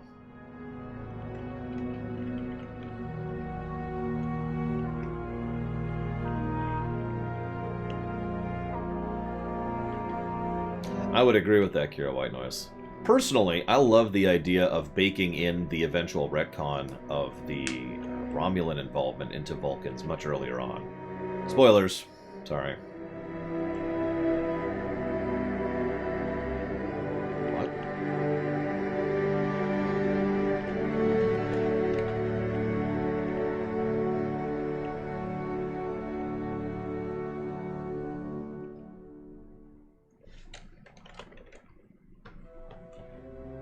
Yeah, honestly, World War III probably should have killed billions, not millions.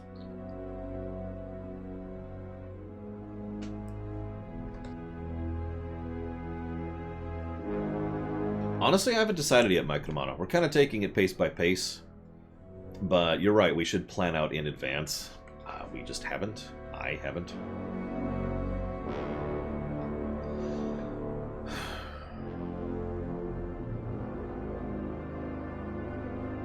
How was World War III thought? We don't know. We know nukes were involved because TOS. That's about as far as that goes. Any other information is pure supposition. Hey, we were talking about that earlier. Oh yeah, the eugenics war, which is actually separate from World War III, by the way, but led immediately into it, is also a thing. The eugenics wars were... wars is more accurate, because it's actually just a period of time in which there was a lot of conflict. There wasn't one war between two powers or whatever. The eugenics wars were interesting.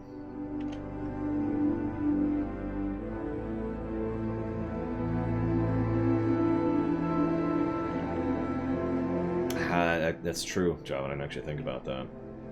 The only downside there is the whole point was, from a out-of-character thematic perspective, the whole point of World War III in Star Trek was that it was so devastating and so terrible that, you know, humanity should have died. Should have actually been the end. And the Vulcans showed up, First Contact happened, and, you know, we're not alone in the universe, galvanized future, Star Trek, etc. And we can't really have the, you know, humanity nearly died thing if only a few million people die and they only toss out a couple nukes. I mean, I hate to say that.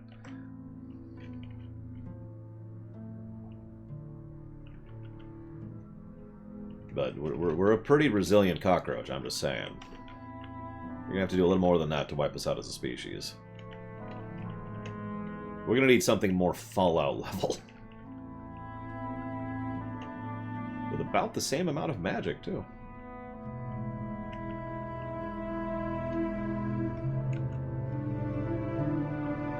Yeah, we need like a Burn. Like a Burnham. A Michael Burnham, if you... I swear to God if she's behind it.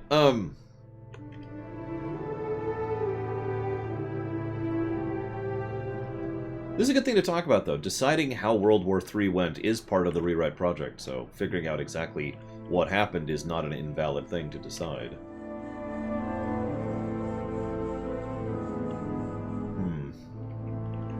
Well, you've already heard my opinion. Massive, super mega devastating. And a direct consequence of the eugenics wars. Whoops.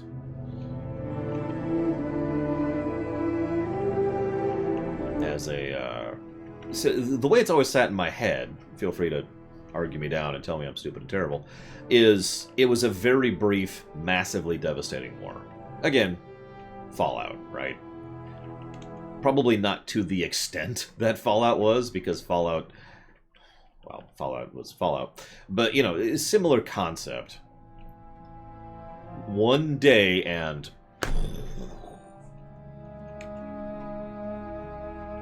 World War III was ended for years before the Vulcans showed up. I don't know the exact timeline. I'd have to look it up. But World War III had been over for quite some time. People had been born after the bombs fell, so to speak, before the Vulcans showed up.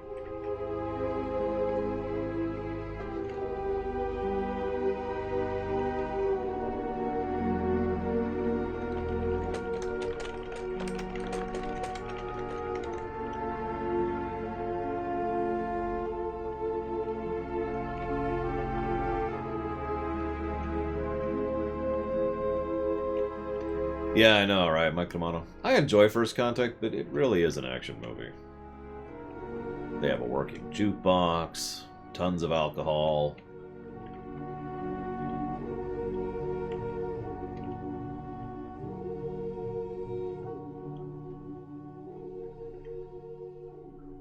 Wait. I'm just kidding. We all know alcohol is the first thing people would rediscover if the bombs fell.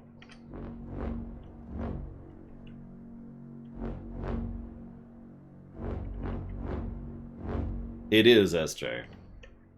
Sadly but surely.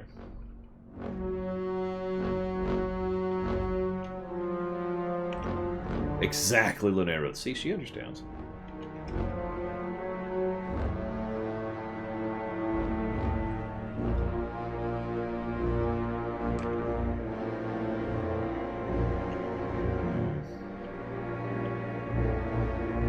questioning topic now that I'm thinking it out.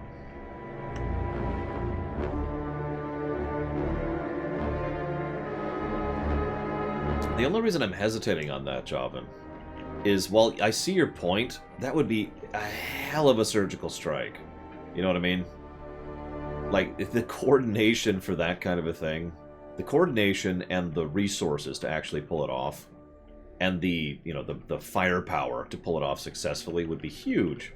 I'm not saying it can't happen, but if we're going that route, then that means someone or some group did that very deliberately. And that basically poses a question that now has to be solved. Who did that and why? Doable. But we have answered our question with another question at that point. So who did it and why? Thank you, S. Diesel, for the bits. As always. I will put those towards Lufia 2. And then we don't solve it. You don't know much about me as a writer, do you?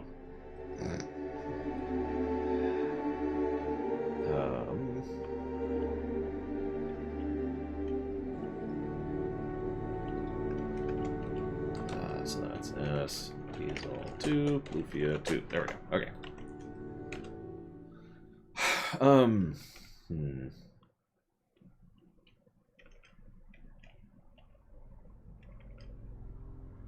Oh, that would be funny.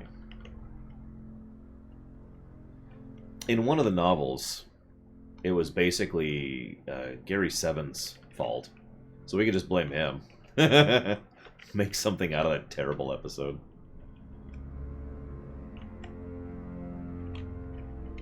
Crap.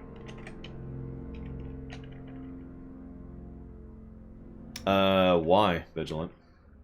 I mean, I'm not saying no, but again, why?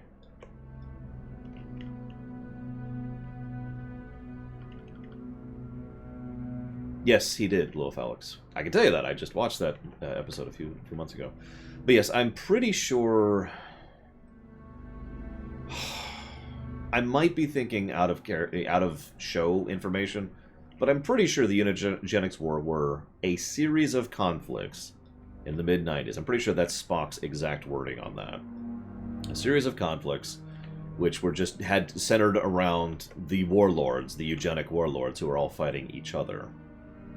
And, you know, trying to seize power. Superior ability, superior ambition, which I also don't agree with, etc., etc.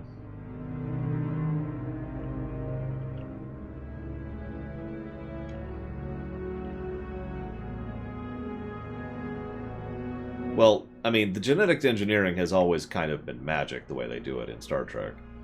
And that's kind of true across the board. If you look at Vulcans, they make no sense physiologically.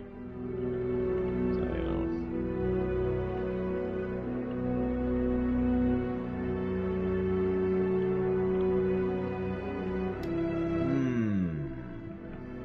Nothing canon, Lune Ruth. A bunch of books and I think a couple comics have covered it, and have covered it specifically. I mentioned the Gary Seven thing earlier. And I know it's been brought up in several ancillary works as well. I like Javan's idea.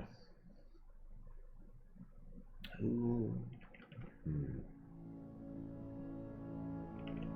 We could make it the Sphere Builders. Their first attempt. I'm working with existing canon, which we can, of course, you know, rewrite. But in existing canon, the Sphere Builders, the way they operate is across centuries. They're very slow mode, right? So it's entirely possible that they were thinking about the whole remove humanity from the equation thing very early on. And World War III was their first attempt. That would be messed up, though. And that would take some very careful planning to fit that in, because, spoilers, we already have one timeline shift planned for the series. There's apparently a sphere in Star Trek Discovery. I didn't know anything about that.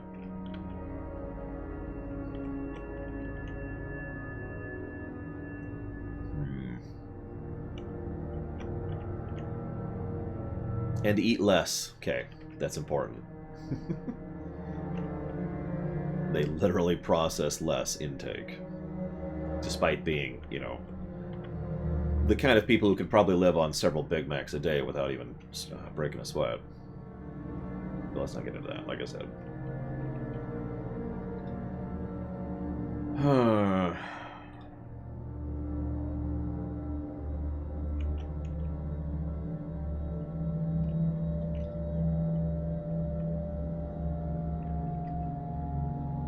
I kind of like the general gist of Kira White Noise's idea. I like the idea. So I've always liked the idea that Khan was unique even amongst the superhumans. So I like the idea that Khan was one of the original conquerors, and then basically did a zoom out on the world and was like, "Oh, I'm out," and just pieced out because he saw where this was going. Took his chances with space and ran. Because he wouldn't know about the Vulcans, right? So he would assume that was game. Yeah, as much as this sounds horrible to be mitigative towards a person like Khan, who was a villainous person, it is worth noting he was the least bad of the bad, yes.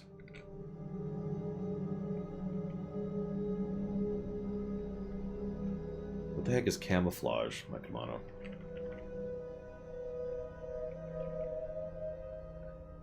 Up to you, Imperial Star Destroyer. I mean, if they want to, they can go for it. We're still an Enterprise, though, so...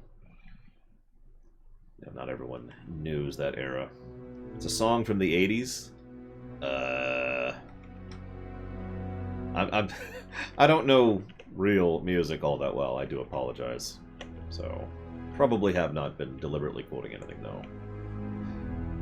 Will Future Guy get an action limit? It's Archer. It's Archer.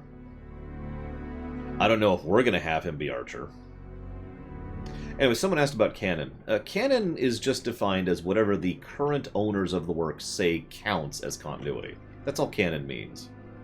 So, yes, the Star Trek books are not canon. Like, none of them. What is canon kind of changes based on who's in charge at the time. That's the nature of canon. Turns out it was Archer all along. No, it actually was. What's funny? It took years for that information to come out. Because they were planning to do something with that. Then they changed their mind. Then they changed their mind. Then the show got cancelled. They were actually going to follow through on that. But Brennan Braga himself has flat out confirmed, yeah, it was always supposed to be Archer.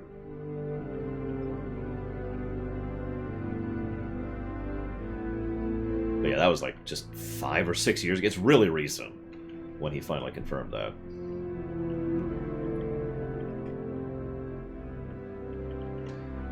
Future Guy was not played by Scott Bakula, no. There was a other actor whose name I don't remember right now who was always called in for Future Guy. Future Guy illuminated was always supposed to be Archer. If you don't know who that is, don't worry about it. Don't worry about it. It's Temporal Cold War. Mysterious voice, you get it.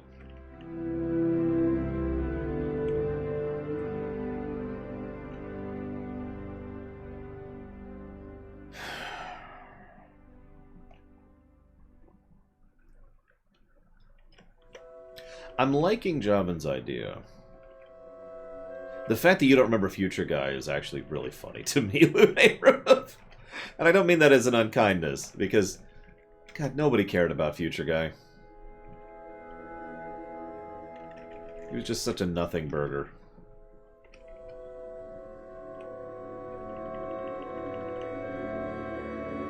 Hey, Giga Pudding. Oh my god, the tank is dead. Nope, nope, he didn't die. He's gonna die here, though. Ugh! Wow, he didn't die. Okay, he's gonna die here, though. I can't keep up this kind of throughput. Yep, nope, he's dead. I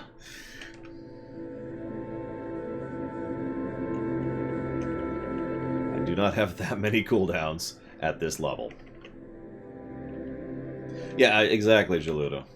Funnily enough, he also wasn't in a lot. He only showed up for, I think, a grand total of like 5 episodes. I'm playing FF14. I'm just grinding in the background for what, Tuesday's stream. Don't mind me.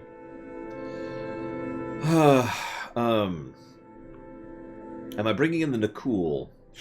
So I have to admit, I'm very biased because I love Star Trek Online.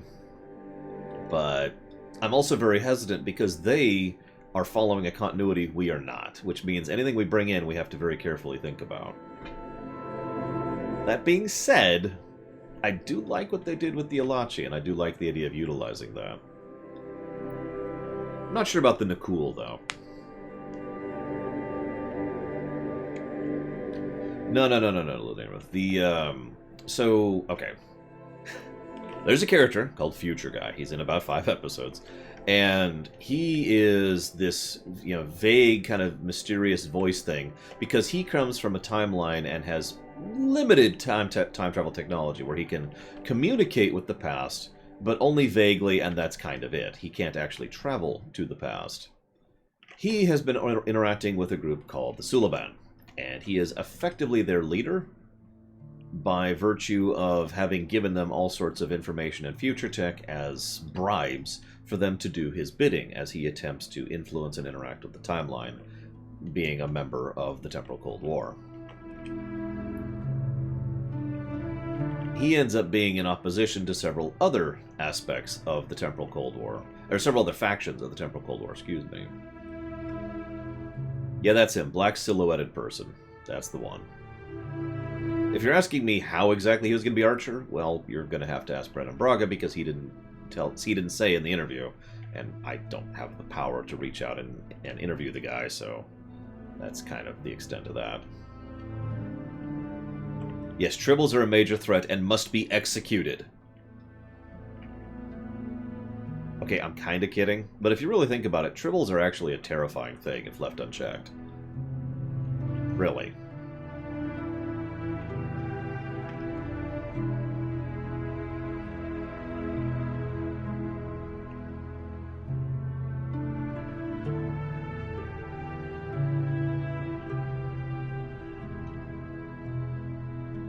Yes, I'm sure they're very delicious. They're also basically a plague. They're locusts, actually, would be a better way to put it. They are mass-scale locusts. Or locusts on steroids, if you prefer. The Klingons. We've been thinking about that. I do like what Enterprise did to explain away the Klingon problem.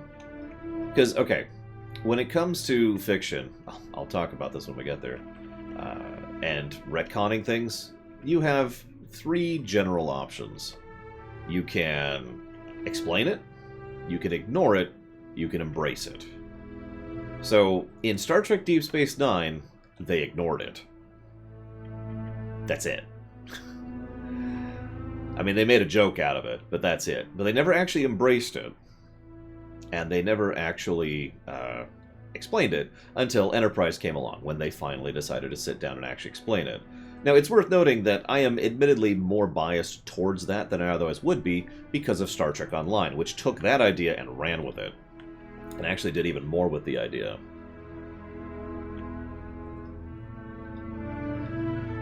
Because Star Trek Online beautifully ties in like 3 disparate plot threads. From TOS, Deep Space Nine, Enterprise, so I guess that's 4, and Voyager, and uses all that to explain what happened with the Klingons. So that's awesome. That being said, the simpler and probably better option is probably to just go ahead and just kind of nuke it and just say they always had the ridges. And frankly, that is my initial leaning on that. You know, to have the TOS Klingons have the 4-head ridges. And they're Klingons. And there you go. That's it. We're done. Yes, you are a Giga Pudding. You are quite accurate, sir and or madam.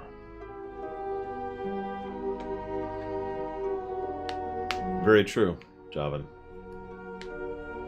They did have the time to sit and process and do what we're doing with the Star Trek Rewrite Project. They had time to be like, alright, what do we do with this? And they did exactly what we're doing right now. They stared at a problem. They figured out how to fix it. In our case, the problem's Enterprise. Yes, motion pictures when they first did the ridges. However, they actually underwent several ridge overhauls before they settled. I have no drink here. One of the ideas they tossed around near us as was that Klingon was like Mandalorian, or Sith. In other words, it was not a species, it was a category, an organization, if you will.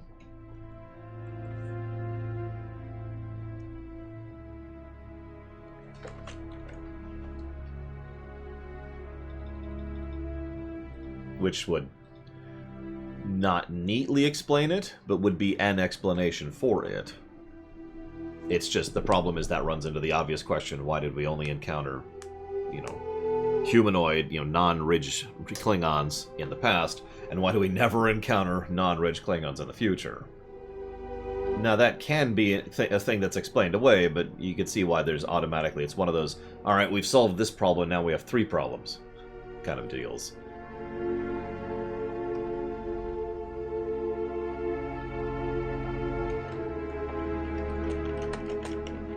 The Voth, okay.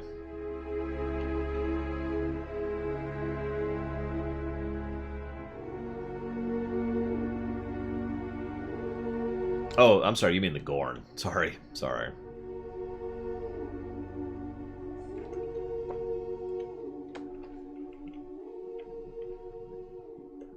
My bad.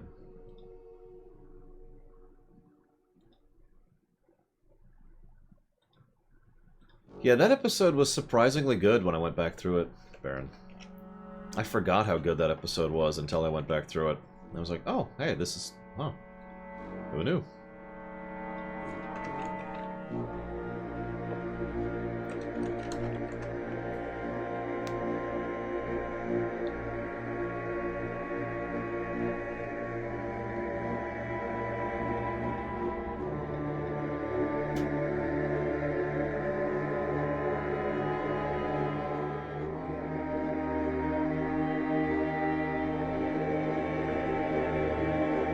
Yeah, I could see that, Baron. Well, I don't know. There's some good stuff there. I stand by the fact that there's still legitimately good TOS episodes even now. Obviously, since I watched that show this year, and I still think that. The whole show, too. I finished all of TOS, so woo for being 2 years in advance on that.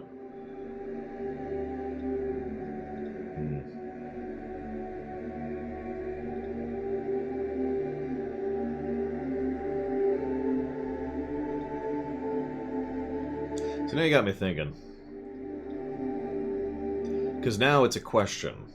Do we want to have the Klingons be just Klingons, species? Or do we want the Klingons to be Klingons, organization?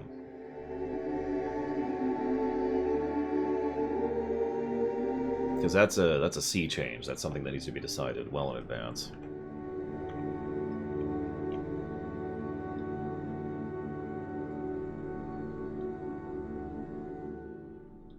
Both would be the second option, Baron.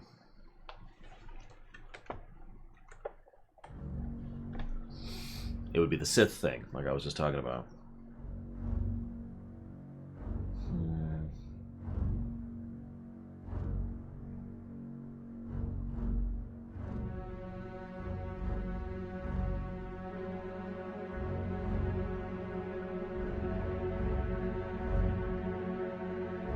Hence both, Mike Mono.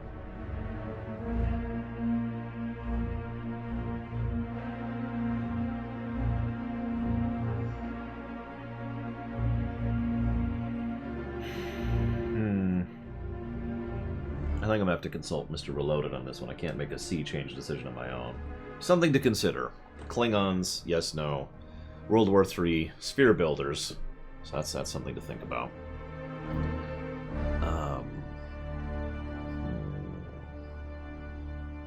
He's on right now.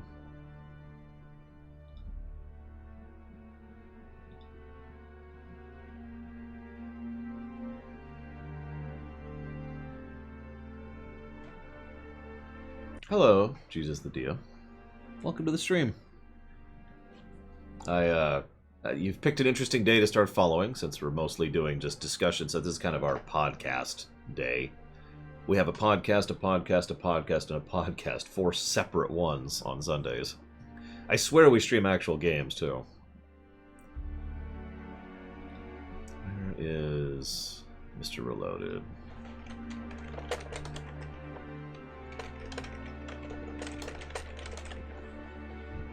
Will the Vulcans appear in the Enterprise reroute? Of course they will.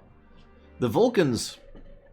Again, this is getting into my own headcanon thing, but the Vulcans absolutely are a critical element of the political infrastructure of that quadrant of the galaxy, or those sectors of the galaxy. I keep referring to it as the Sengoku Jidai period. For those of you not familiar with that period of history, imagine there's all these different factions, and they all hate each other. They're all effectively at war with each other, economically, militarily, politically, culturally. But two of them ally, and all of a sudden you just have a massive, overwhelming advantage. Because no one else can really move against the two, because they're two. And if they move against you, well, they got to deal with all their neighbors who are going to move against them because they're moving against you, and you get the problem. Same idea. The Vulcans and the humans... Whoops, wrong button. The Vulcans and the humans being allied like that is something I consider mandatory for Enterprise history. What's up, Mr. Reloaded? What's up? So I just wanted to toss two ideas at you from the chat for Enterprise for you to chew on them. Idea number one, I'll give you the super summarized versions. Sphere builders caused World War III to kick humans out of history. Idea number two is that you're typing at me and saying, I hate you, Lore. Die in a fire. You suck. You're the worst YouTuber ever and streamer. Yeah, I'm putting it. It's for a video I'm doing. So what's the other idea? The other idea is something else. Guys, what was the other idea? Help me. Oh, Klingons. We're deciding what the heck we're doing with the Klingons. Because, and I know you and I have actually briefly discussed this as well, but the general idea is, do we want the Klingons to be a species, a culture, or both? That's really what that boils down to. Because TOS Klingons, right? But also Season 4 Enterprise explaining Klingons, like if we eject that explanation, which I'm okay with doing, good explanation though it may be, that's being ejected wholesale. You see the problem. So these are two things I was just wanting to toss at you to chew on here. Well, sure. I mean, I'll think about it, but I can give you my response. First, we'll do the Klingons. I wanted to keep the Klingons because I think the Klingons provoking the humans one way or the other into space against the Vulcans is still a good idea. So I like that they did that. Mm-hmm. And then the Klingons and the humans just won't ever be friendly, at least not in Enterprise, which will basically go over into the original series. Sphere builders, I was on the fence. I was thinking about ejecting them completely and doing the Romulan War. So the only... I see the direction you're going there, but that means we're going to have to come up with something else for most of Season 3 if we do that, which we can. Well, that's what Season 3 would be. We would take all of the plots that they did in Season 3 and make them applicable to the Romulan War. So Season 3 would be Season 5. Yeah, I feel you. Okay. Yeah, Season 3... Well, what we would do, because they were doing it good in Season 2 would basically be Coalition of Planets or near Coalition of Planets. Season 3 would then be the Romulan War. Then then Season 4 would be the anti-alien, anti-Romulan sentiment and formation of the Federation. The only other thing that I want to do, and again, I know you're a little bit against this, but I kind of want us, and you can only do one, by the way. I kind of want us to try to work within somewhat of the parameters that they had to. So I'd like to see if we could get creative and do this Cold War, and still make that work without the sphere builders.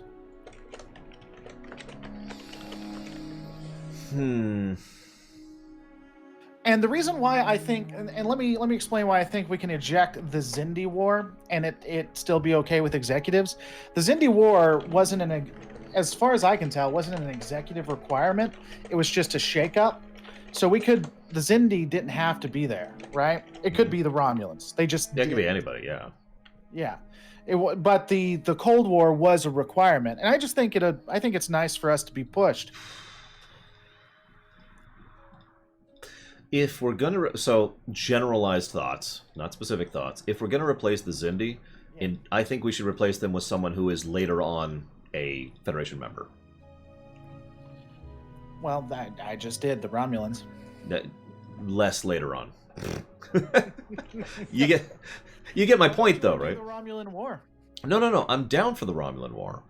But if we're doing that much restructuring, honestly, I kind of like the idea of shoveling the Zindi to 2 and shuffling the Romulans to 3. If you follow the logic there. Back to back? Well, kind of, yeah.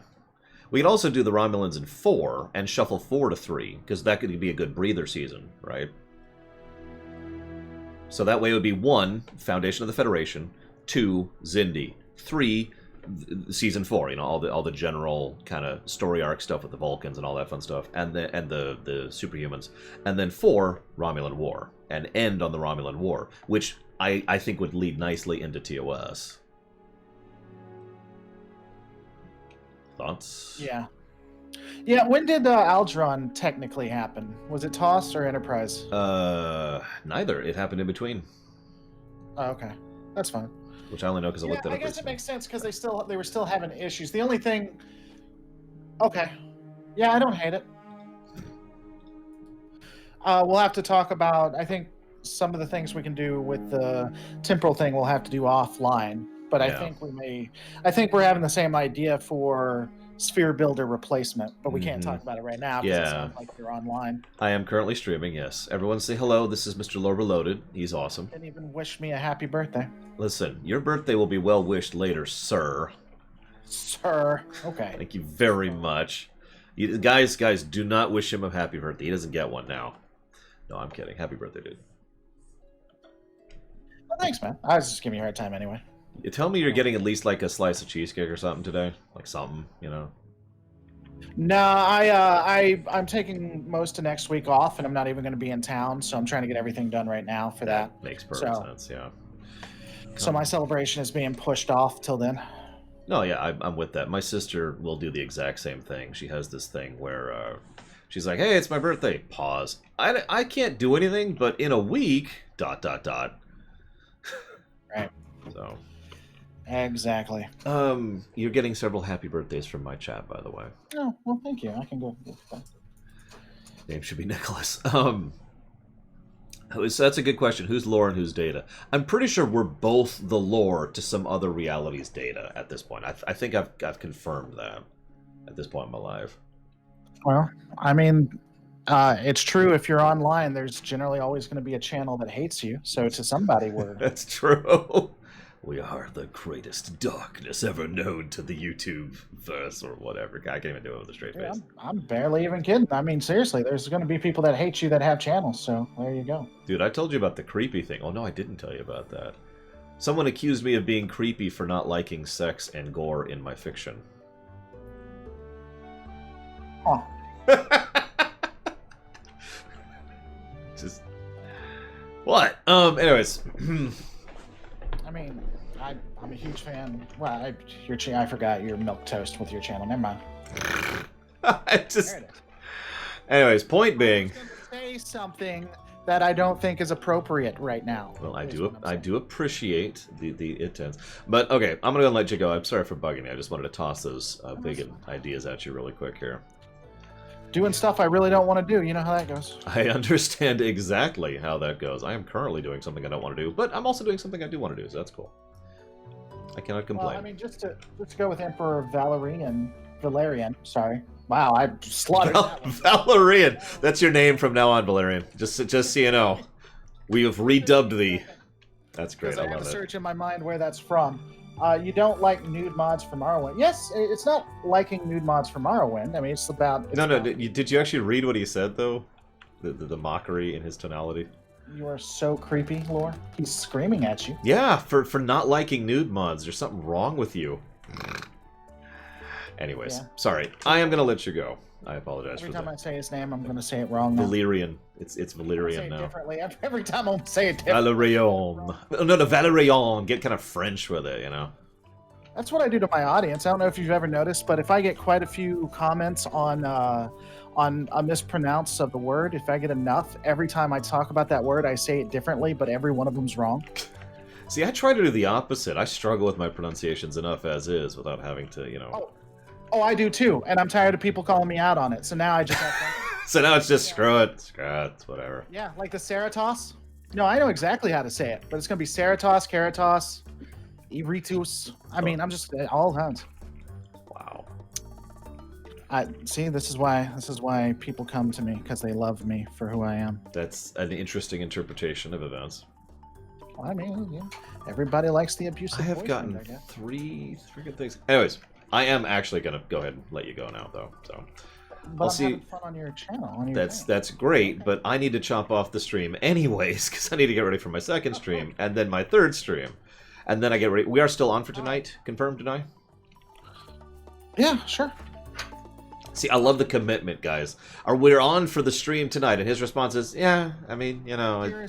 Dearest lore runner. I guess it's possible I for cannot this wait. particular I cannot circumstance. wait for tonight. Maybe. On the night of my birth, it is one of You don't care about your birthday, so screw you. It's like I really don't. It's like looking into the face of God and him telling me I am his greatest creation. That is right before.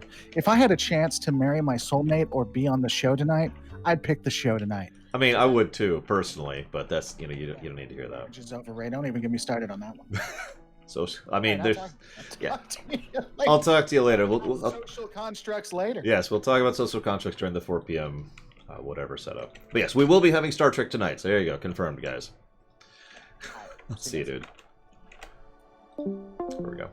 All right, so let me go ahead. Whoa, that's the wrong button. Oh my gosh, Windows 10. Am I right? There we go. Okay, we're good. So, if you want to just toss those to me now, Valerian, so I have them and I can just archive them, that would be totally acceptable for me, because it's all or nothing. You know what I mean? If they're being allowed on the list, I need to have them available at a moment's notice, just because of the way I work. I don't really have a better way to put that.